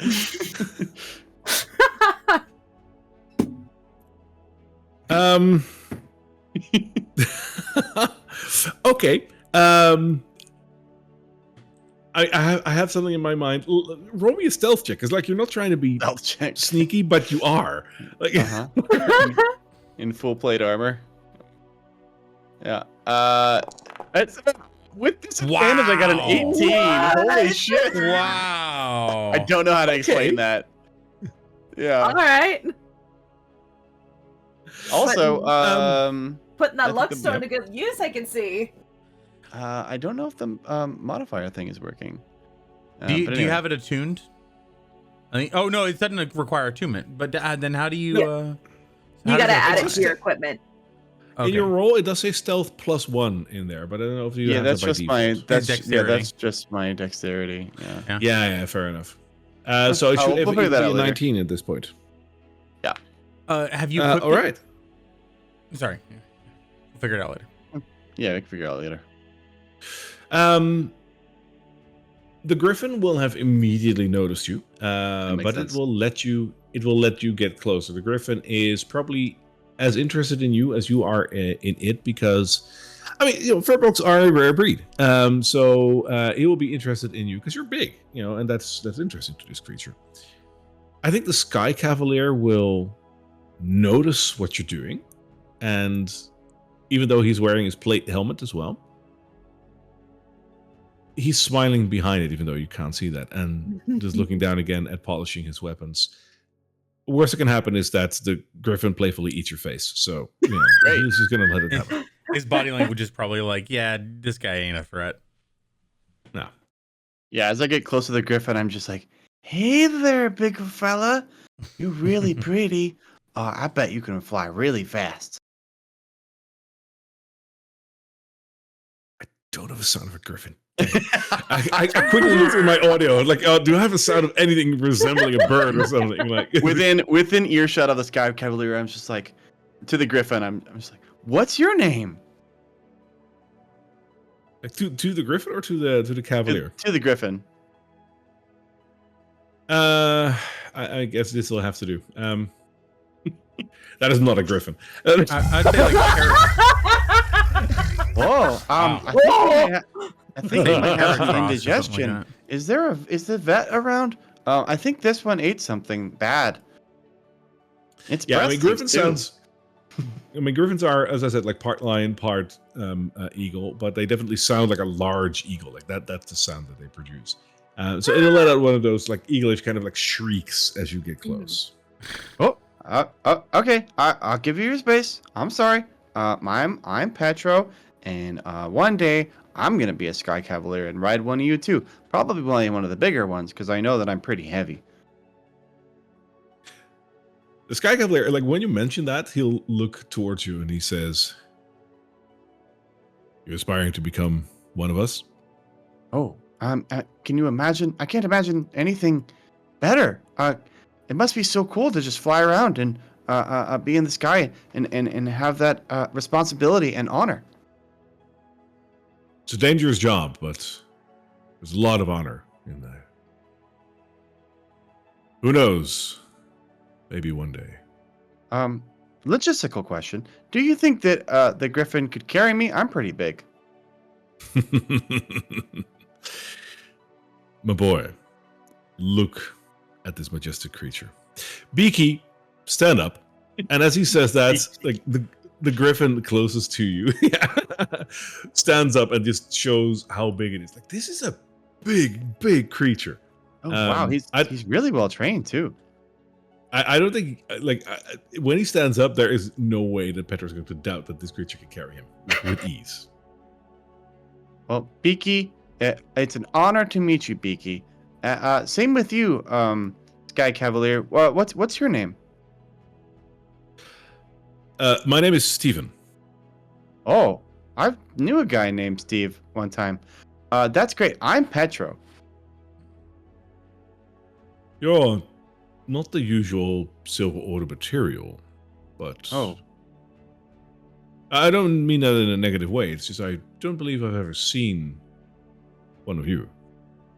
Well, if I know anything about the Sacred Flame, it's that even the least likely people can become the most best at the Silver Flame stuff. Yes. Well, that is exactly true. Pretty sure this quote. I don't think that was the exact one, but something along those lines. Put it in chat. Beaky, hug. As he says that, the griffin just hops down from where he is and just puts his wings around you. And Petra like hugs him back. Like, oh, this is the best. The bird will let you do that. And as it hops back on its platform after it's done, after a couple of seconds, you're holding a griffin feather. He let go of one of the feathers. Oh, The cavalier nods at you and he says, well, we don't really do superstition, but there is an old saying that if on your first contact with a griffin you are granted one of its feathers, it's your ticket. Perhaps we will see more of you. Beaky, I am beyond honored. And Stephen, thank you for your confidence. And you can be my wingman any day. Oh my god. And he puts the feather into his helmet. So the other griffins obviously named Goose. Unbeknownst to the Sky Cavalier, the griffin takes 1 point of psychic damage for these. Oh, no! It just like twists its head like. Oh god, that's fantastic. Oh. All right, that's it. Feel free to add that griffin feather to your inventory if you want to. Oh yeah, absolutely. It's not an actual item, but just feel free to add it under the. Yeah, I'll add a miscellaneous custom. stuff. I'll add a custom item. All right, Briar. You walked over to the tent to talk to Ophelia Reed, right? Yes. All right. She will have time for you, so she will. Let's just say that as you walk over there, she is almost getting into the tent, so she will stop and turn around to address you. Excuse me, Mr. Yes, Briar. I had a question. I perhaps have an answer. There's a name I've stumbled upon recently. Do you know anything about a Vincent Engers?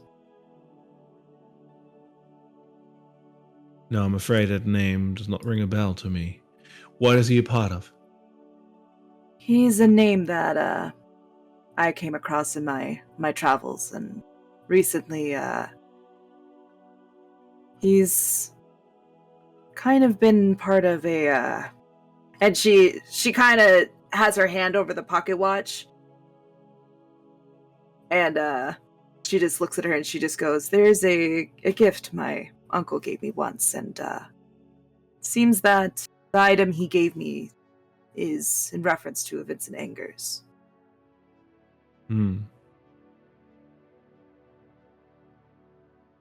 Well, unfortunately, I've never heard of this Vincent, but perhaps if you ask around with the right people, you might run into it. If you know where this person lived, be it in Drakkenheim or outside of it somewhere else, perhaps looking for the town registers or something might prove helpful. However, finding the town register in Drakkenheim would prove difficult. I'm not sure where it would be, but my assumption would be that it would be somewhere in the city walls. A difficult area to come to. I see. But who knows, maybe someone else can help you with that. I see. Thank you again, Miss Reed. You're very welcome. I wish you good luck on your travels. Of course. And good luck to you as well. And then she's just gonna walk back towards the bonfire. All right.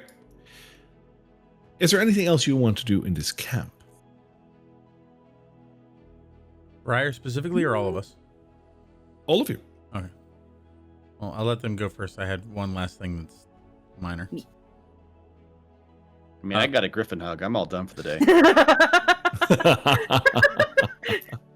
Fair. I kind of wanted to retcon my dealing with the quartermaster and ask if I could also sell him this fabulous, mostly untarnished suit of leather armor that is a fantastic. Yeah, so basically, can I sell him my suit of leather armor? Your old suit, Yeah. basically. Yeah. Just to recoup some of the cost of what it costs to get that one. All right, so by a stunning coincidence, they just got a new like aspiring squire that just started. He's on the younger side, and he perfectly fits your shape. So they would actually require another suit of leather armor. So leather armor to buy would go for 20 gold. He's going to offer you 5 gold for it. Oh. Fine. All right, you've lost your leather and gained 5 gold. But I spruced it up. It's so good. Okay. That's why you're getting 5. I will take the 5. All right. All right. So everyone all done? What's that? You got a feather there. What are you holding that for? You guys won't believe what happened. You remember those crazy looking griffins that are over there in the roostery? I got to meet one of the griffins. You stole a feather from a griffin? I'm so proud of you. Oh no, he gave it to me. That's still pretty cool. And the sky captain, Right, I gave it. The sky captain said that it's good luck. Or no, he said it's my ticket, and that if I want to be a sky captain in the world of tomorrow, then I can probably get one in the future. You're gonna be an amazing sky captain. I don't know about tomorrow, but sure. Thank you. I think so too. Basically, I found my calling. Well, we're gonna have to get you one of them griffins one day. Did you ask him how much they cost? So cool. Oh, I don't think it's like a monetary thing.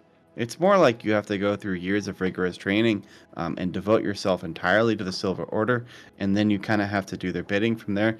But you do get to ride on a griffin. Yeah, but everything can be bought. Come on. Oh, I don't think that's true.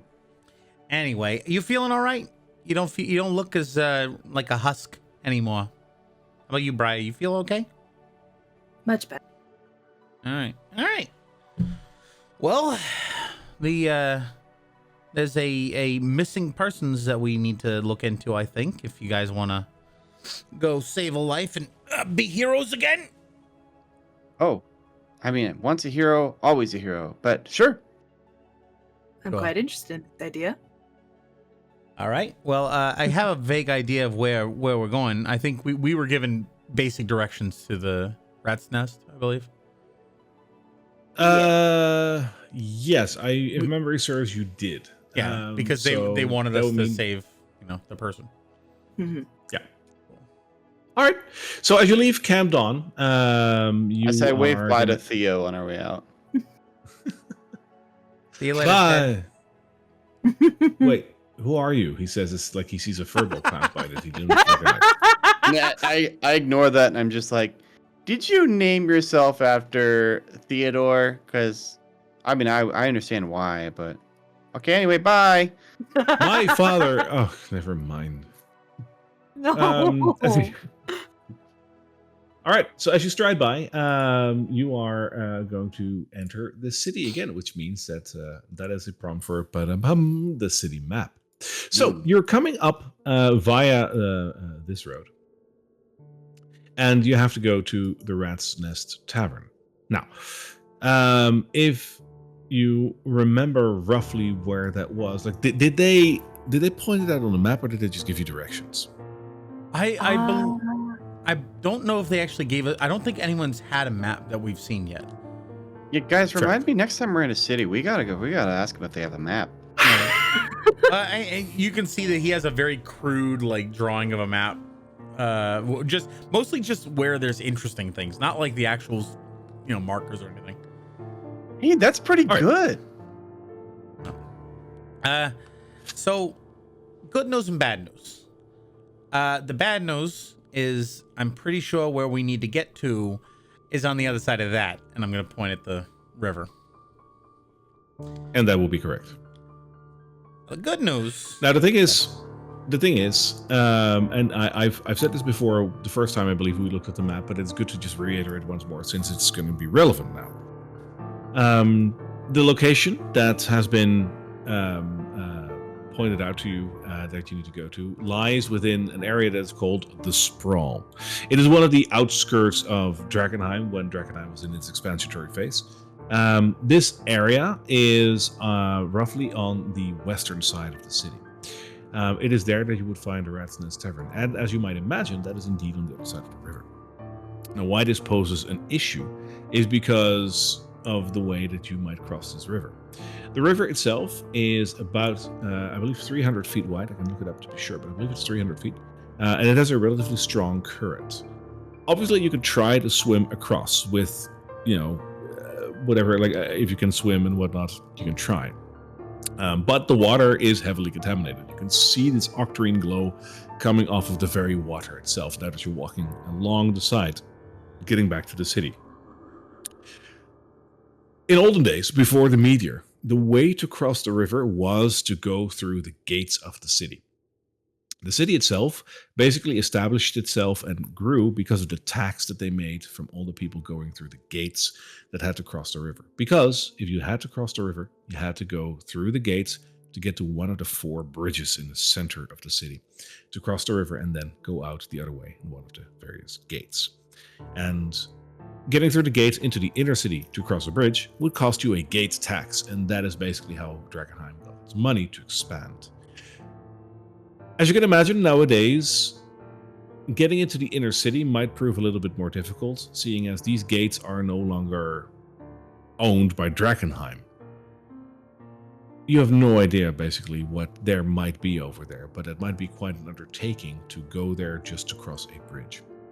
If you want to go over the river, you might have to consider other options, of which there are a few. As I said, you can try to swim across or something like that. You can try to take another bridge, which is an option. About 2 to 3 days travel outside of Drakkenheim, you will find a bridge to the south. But it will cost you quite a few days to travel there, plus quite a few days to get back to the city. Mm-hmm. That is a consideration. There is talk of some clandestine operations that help people over the river for a vastly reduced cost in comparison to the gate tax. This was a thing before the meteor fell. And perhaps those services are still here today. Corey, you grew up in and around Drakkenheim. Would you happen to know one of such clandestine services? The bad news is on the other side of the river. Good news is I got a guy. Somewhat of an interesting fellow, but yeah, I know where he docks a little boat that not many people really know about. Oh, I was just thinking, what if we had a boat? Well, it's probably not good for us to have a boat, but hey, renting the services of some such expert in that regard. Oh, that's good, because I'm definitely not a boat expert. Oh yeah. Well, do I probably know the way to where we're going. Somewhat. Okay, it's 6. Oh, so number 6 would be the Rat's Nest Tavern. That's the one that you need to go to. As for the place that you're looking for, that will be around number 8, which is over here. Yep, I see. Okay. All right, so it's just along the riverbanks, a little bit further down from the walls, but yeah, they'll be there. I think we might be best walking along the river on the way there, just so A, we don't miss them, B, we don't have to worry about ambushes, but try not to fall into the water. It's not exactly ideal. Oh, okay. I'm an okay swimmer, but okay. It's not about whether or not you can swim. It's more you don't want to fall in this. Oh, okay. Kind of okay. I mean, you've seen the water already over in Emberwood. And imagine what's coming out of, Drakkenheim. Oh, yeah. That makes more sense because it's bad water. Got it. Okay. Pretty bad. Yeah, it's contaminated. Yeah, I mean, you can actually. That makes You can see the air over the water is a little bit darker than normal. It's not something you really want to be around. Oh, that makes a lot of sense. Okay, I get it now. Also, as we're walking along this river, I'd like to keep an eye out for any wildlife. Interesting. Give me a nature check. Okay. I believe that is a 17. Nice. That would be correct. Petro, ever since you came from Emberwood Village towards Drakkenheim, then towards Camp Dawn, and now back to Drakkenheim, there has been this feeling that has been creeping up on you that now that you sort of like have a moment where you actively consider this, you come to the stunning conclusion that over the last couple of days, the only animal that you have seen was this dead horse along the road when you first entered Drakkenheim. Beyond that, the griffins, perhaps. But beyond that, you haven't seen a deer, a horse, a rabbit. You haven't seen a bird in the sky. Nature is dead around here. When I was a kid, there used to be like squirrels and foxes and these wild boars. They were kind of annoying, but there were a whole lot of them around. And the birds, it was just like this cacophony of and I could sort of kind of understand what they were saying, or at least the intent, or at least I pretended to. And it's just so quiet now. There's none of that anymore. Yeah, it's I'll admit it's pretty bleak, but you know, we do what we gotta to get by around here, right? Yeah, I guess so. It's just too bad that it's all contaminated. It'd be nice to have the rabbits back at least. Yeah. They were pretty cool. It tastes pretty good Meh. too. Oh, well. I mean, if there's enough of them, I guess I won't judge. There used to be a whole lot of them. As you are moving along the river towards this point that Corey is taking you, are you just sticking by the road along the water? Looks like the road diverges from the river, so I'd imagine that we're going more through nature, right? So you're coming from you're coming from here, and the place you're going to is over here. Oh, okay. I'd follow yeah, Corey or Briar's lead. I on that. imagine we followed through like the fields, the torn up like farmlands the road goes through, and then where it hits the water, we then follow that up towards where the location is. All right. So how do you once you hit the city outskirts, basically, from there towards where Corey is leading you, you'll notice that there are some haphazard sort of dock works along the river. And on that side, you have 300 feet of water and seemingly nothing that can ambush you. Because the road itself and even the docks themselves are raised quite high above the water. From the docks and the stone like wall itself, it is actually quite a bit of a climb down. Like it's not like, meters and meters or feet and feet, but you are... like you need a rope ladder to get down to the water level. I was gonna say if something wants to jump out of the water, it will not be able to grab you. And as such, basically one side of you is safe, but there is still the city side. I'd like all three of you to roll me a survival check, but with advantage. oh Okay. cool.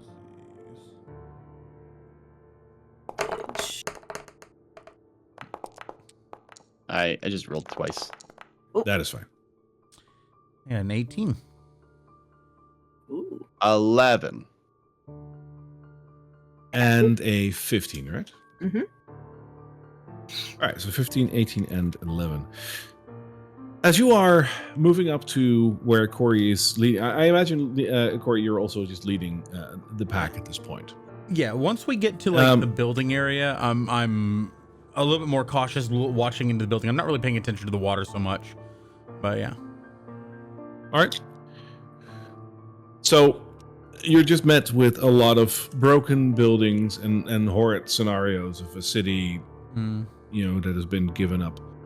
But luckily, over here during this time of day, the place looks absolutely deserted, and perhaps for the better. At least nothing can ambush you, it seems. With what you rolled, it seems like you can get to where Corey is leading you without incident. Great. Go us. Go team. Also, like, I doubt we're finding anything given the destroyed status, but just once again, keeping an eye out for shiny or mechanical looking things. Not going to find anything here, but sometimes you never know. But That's fair. all right, keep it on. So as you approach the area that Corey is leading you, you will see two things. First off, you will see a expansion of the docks. The docks over here are a little bit more wide, if you will, allowing some room for some storage and a couple of very small sheds and houses. They're they're barely a house, if that, but some people do live here, or at least used to live here. As you're approaching, you'll notice one thing that is very peculiar. One of these houses has a light coming out of the window. Beyond that, as you're approaching this part of the docks, as I said, you're pretty high above the water. And beyond just the general dock area, it's hard to see over the water. So once you peer over the water, the only thing you'll see is haze.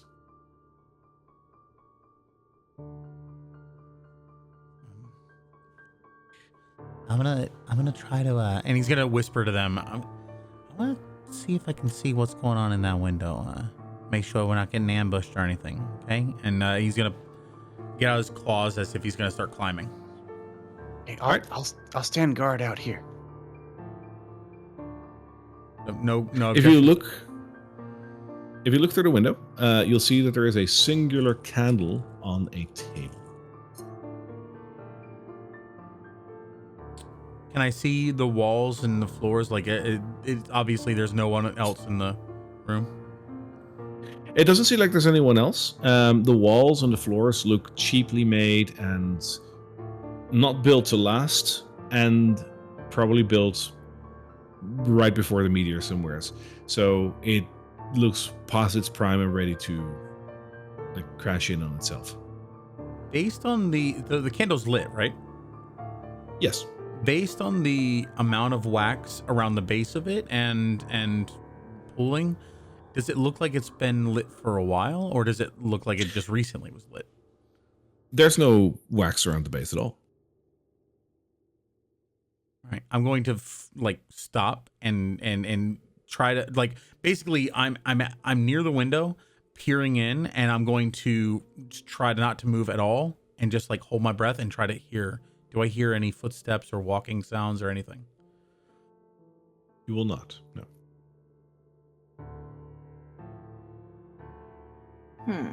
Can I what is the state of the thing around me? Basically, is there anything loose, anything I can potentially pry off a shingle or something and throw it to make a sound elsewhere from me? Sure. You'll be able to I want to try to create enough noise that if someone was inside, they would either be alerted and try to go see what it is, or potentially make some noise at all. Yeah, you can climb up the building and remove a single shingle and just drop that down. That's absolutely possible. Yeah, I'll drop that down onto the road below. All right. Beyond that, nothing happens. I'm gonna Corey, climb slowly. you dropped a shingle. Are you gonna put it back? Oh, the shingle. I'm gonna hand it to you. Single I'm gonna. Oh, God damn it! I'm gonna climb down slowly and walk over to them and basically say, "Someone's nearby. That candle was. There's a candle in there. It was just lit. Someone is nearby. I didn't hear anyone in there. Maybe it's your friend. No, I don't think he's up here lighting candles. Oh, okay. Yeah. Well, why don't we just go in and look around a little bit? You can, you go introduce yourself. I'm gonna get up on the roof of the other building. the one right across Okay. from it, and I'll see what happens. Okay, that sounds good. Raya, you okay with this? Yeah, I'm fine with it. All You want right. to come with me? I'm coming with. Okay. All right. The front door is open. Oh. And I like As open the in- door as I'm like knocking on it. Like, Okay. hello? Anybody home? Even if they are, they feel disinclined to respond. Oh, okay. I walk over to the table with the candle on it. Okay. It's a Is- table, and there's a candle on it. Is it still lit? Yes. Well, I don't know what to do. And then I blow out the candle. It resists your breath heavily, but if you blow on it long enough, it'll go out. Hmm. Weird candle. As the flame goes out, you will notice that the wick itself hasn't burned. Oh, it's fake. One of those fake candles. Should have got the real thing. You know, these they probably sell these on discount.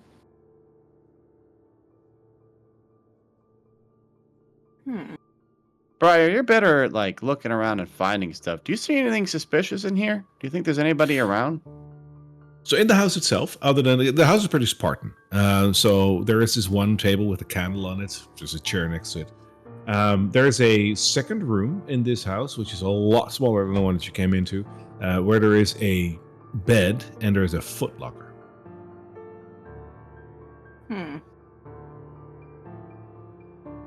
Yeah. Take a look at this.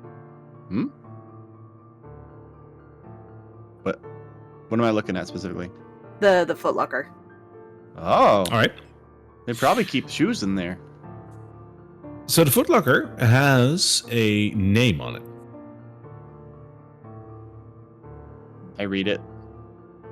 The name on it is written in common, and it says Pickup, Piccup. Last name Styx, Styx. I start looking around for any sticks on the ground. It says we have to pick up sticks. You, It's a you riddle. find none. Oh, there aren't any though. Hmm.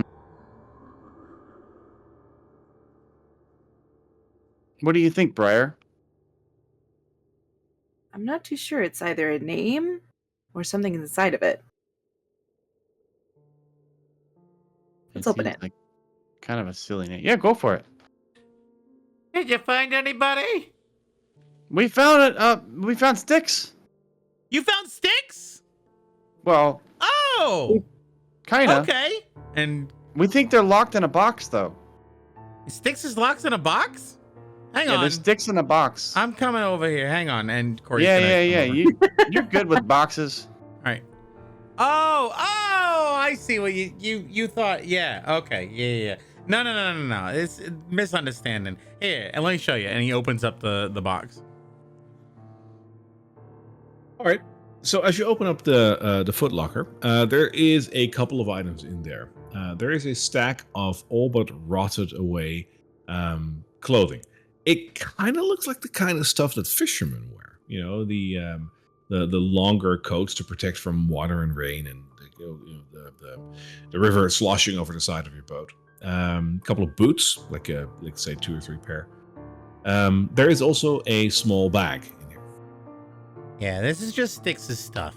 No, I wouldn't pay too much mind. See, and he picks up the bag and just like opens it and shows it. There is a couple of gold coins in there, like 7. I think some of that used to be sticks. Well, actually, we can do Styx a favor and return some of these things. Come on, I'll show you where my friend is. So yeah, I guess he just left the light on. Oddly enough. Anyway, you gotta take the bag and start walking over to the docks. All right. As you walk over to the docks themselves are just that. They're docks, and you're pretty high up. From where you are, you can just see the water in front of you. Below, though, I imagine if you look down, you can just make out in the haze the contour of a boat. Hey, Sticks, we're coming to visit. And I start walking down. Come on, guys, you're gonna meet Sticks. It doesn't seem like anyone replies, though. And while you can see the contour of a boat, you can't see anything else. Oh. Where'd your friend go? Oh, he's probably there. Don't worry about it. And I'm gonna keep walking down to the boat. All right. So it is a rope ladder that'll bring you all the way down. As you're about halfway the rope ladder. Yeah, Corey, you will see something that you will recognize because you know where you're going. But as Petro and Briar, as you are following, are you also climbing down the rope ladder? Oh, Yes. I think I'd let them go first. Sorry, how high is it? How much length? Gosh, 15 feet. Oh yeah, I'd let them go down first. I don't want to put all my weight on that rope ladder while they're on it. Sure. That might be a good idea because this rope ladder, as you might have imagined, has been here for at least 15 years. It does deteriorate when it's close to water for that. So, Briar, as you're about halfway to the ladder and you look down, you see someone in the boat. It seems like they are sitting more towards the front, near where the oars of the boat are. Roll me a perception check. Bring that up. And change that. Oh.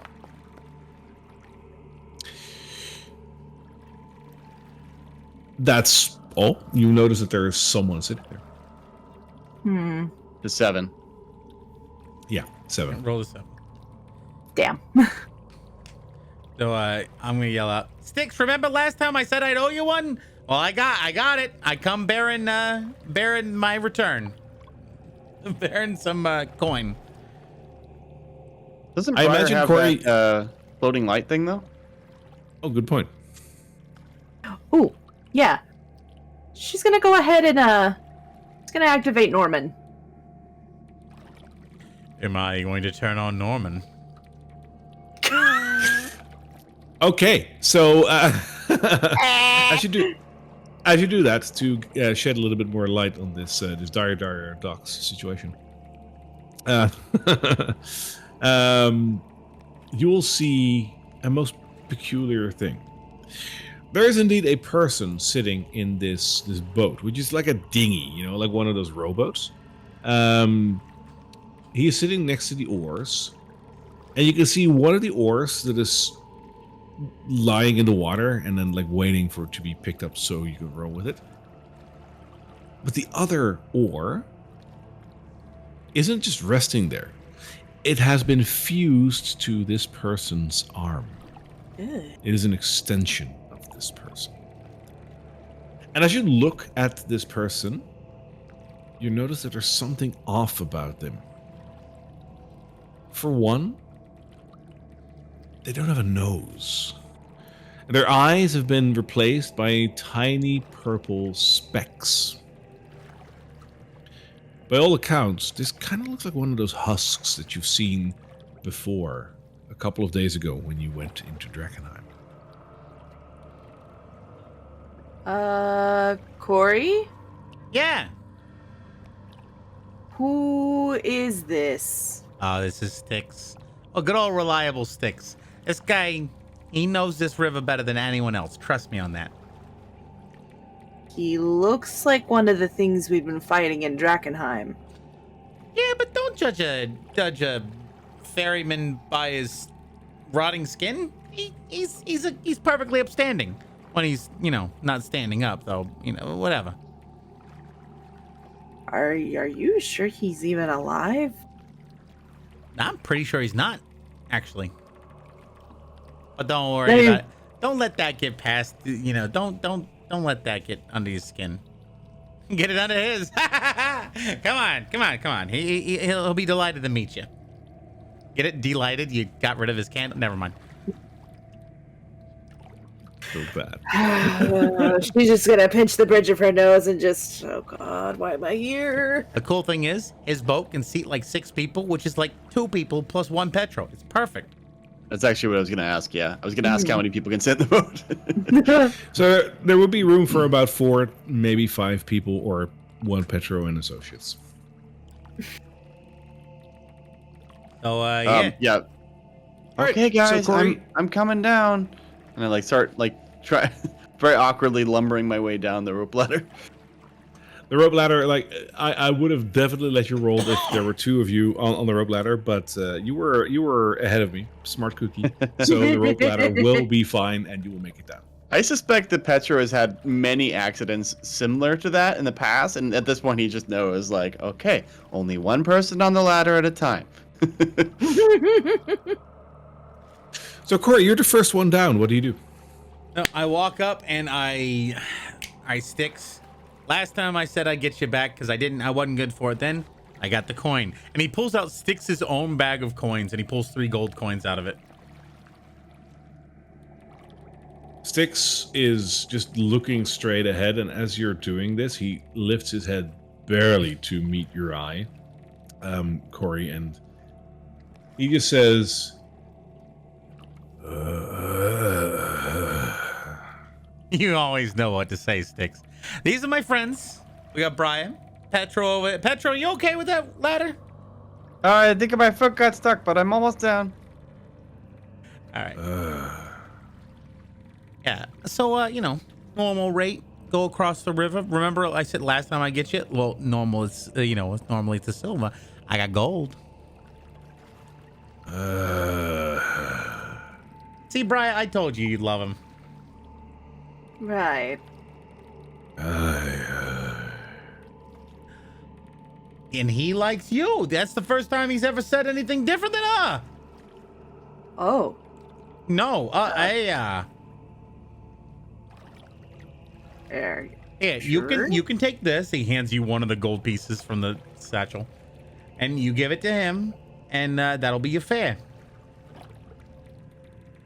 Okay. I'm gonna go ahead and just hold my hand out to the ferryman and show him that I have a piece of gold in my hand.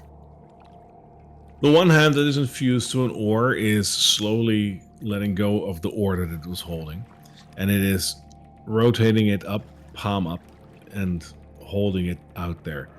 It's a very sinewy kind of horrible hand, like there's like bits of flesh hanging off of it and whatnot. He's waiting for you to drop the coin in his hand. She'll go ahead and drop the coin in his hand. She's a little bit freaked out right now.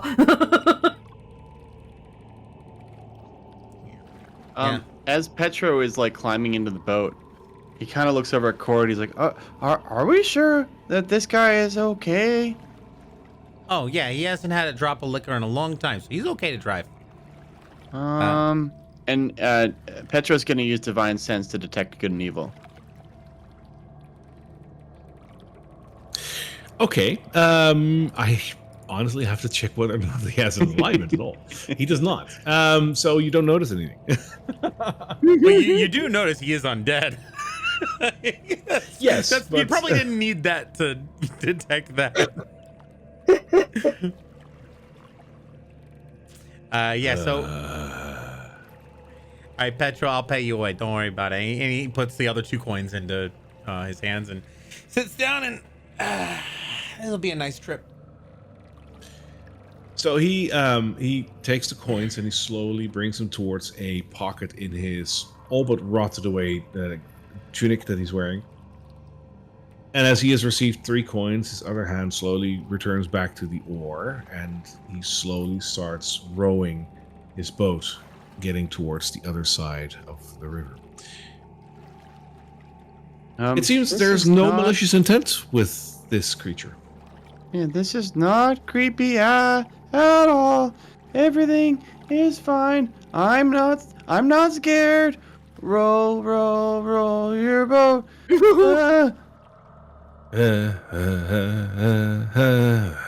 Oh, he knows that song. Actually, that makes me feel a little bit better. Friend. See, Sticks, I told you I'd bring cool people around here every now and again. So the little boat ride takes a few minutes because you have to cross about 300 feet. Now, as you're standing on the docks, looking out over the river, you cannot see the other side. On good days, when it is slightly less overcast, you might just be able to make out the contours of the docks on the other side, but that's really about it. But now that you are rowing from one side to the other, by the time you reach about halfway the river crossing, you can more easily see both sides of the river. For those who don't want to, roll me a perception check. Corey's leaning back and has his eyes closed. Right. 18. Alrighty. Briar, are you looking out for something, or are you just taking the ride? I think I'll take a look around. All right, give me a perception check as well. It's not gonna be as low. Oh, okay. Nice. All right, so an 18 and a 19. So I'll give you the same thing. As you are looking around, you can now see both banks of the river. You're noticing that where you're heading right now doesn't look much better than where you just came from. I don't think this comes as a surprise, but it just sort of confirms your suspicion. The other side looks pretty much the same. You're starting to notice a couple of beat up old buildings. The docks themselves have definitely seen better days. But all of a sudden, you're also noticing something else.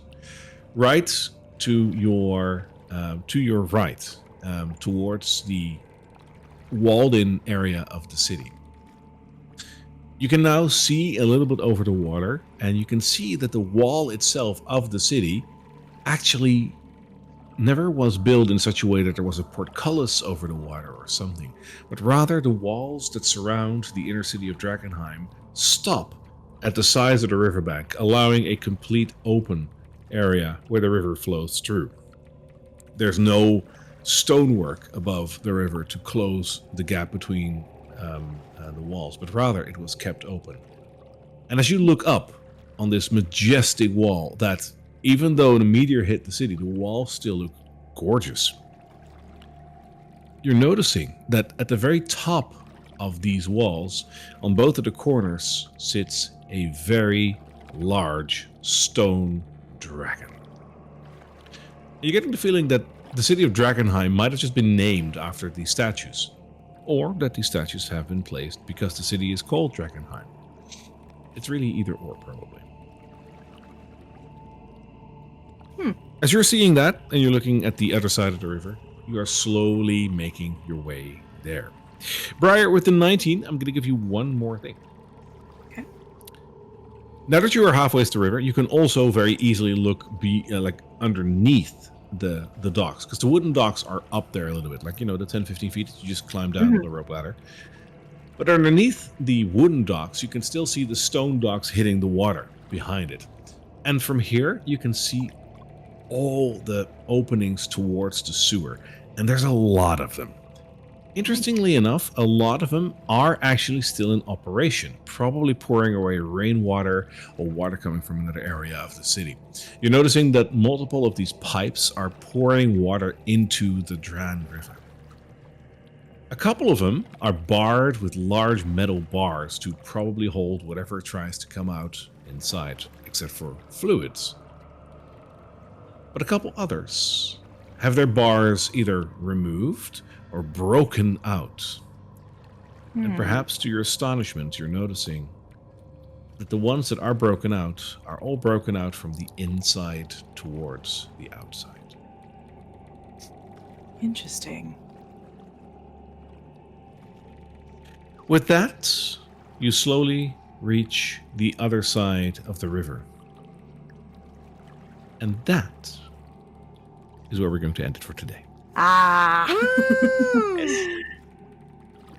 That was a good one. Is Styx the ferryman named after River Styx?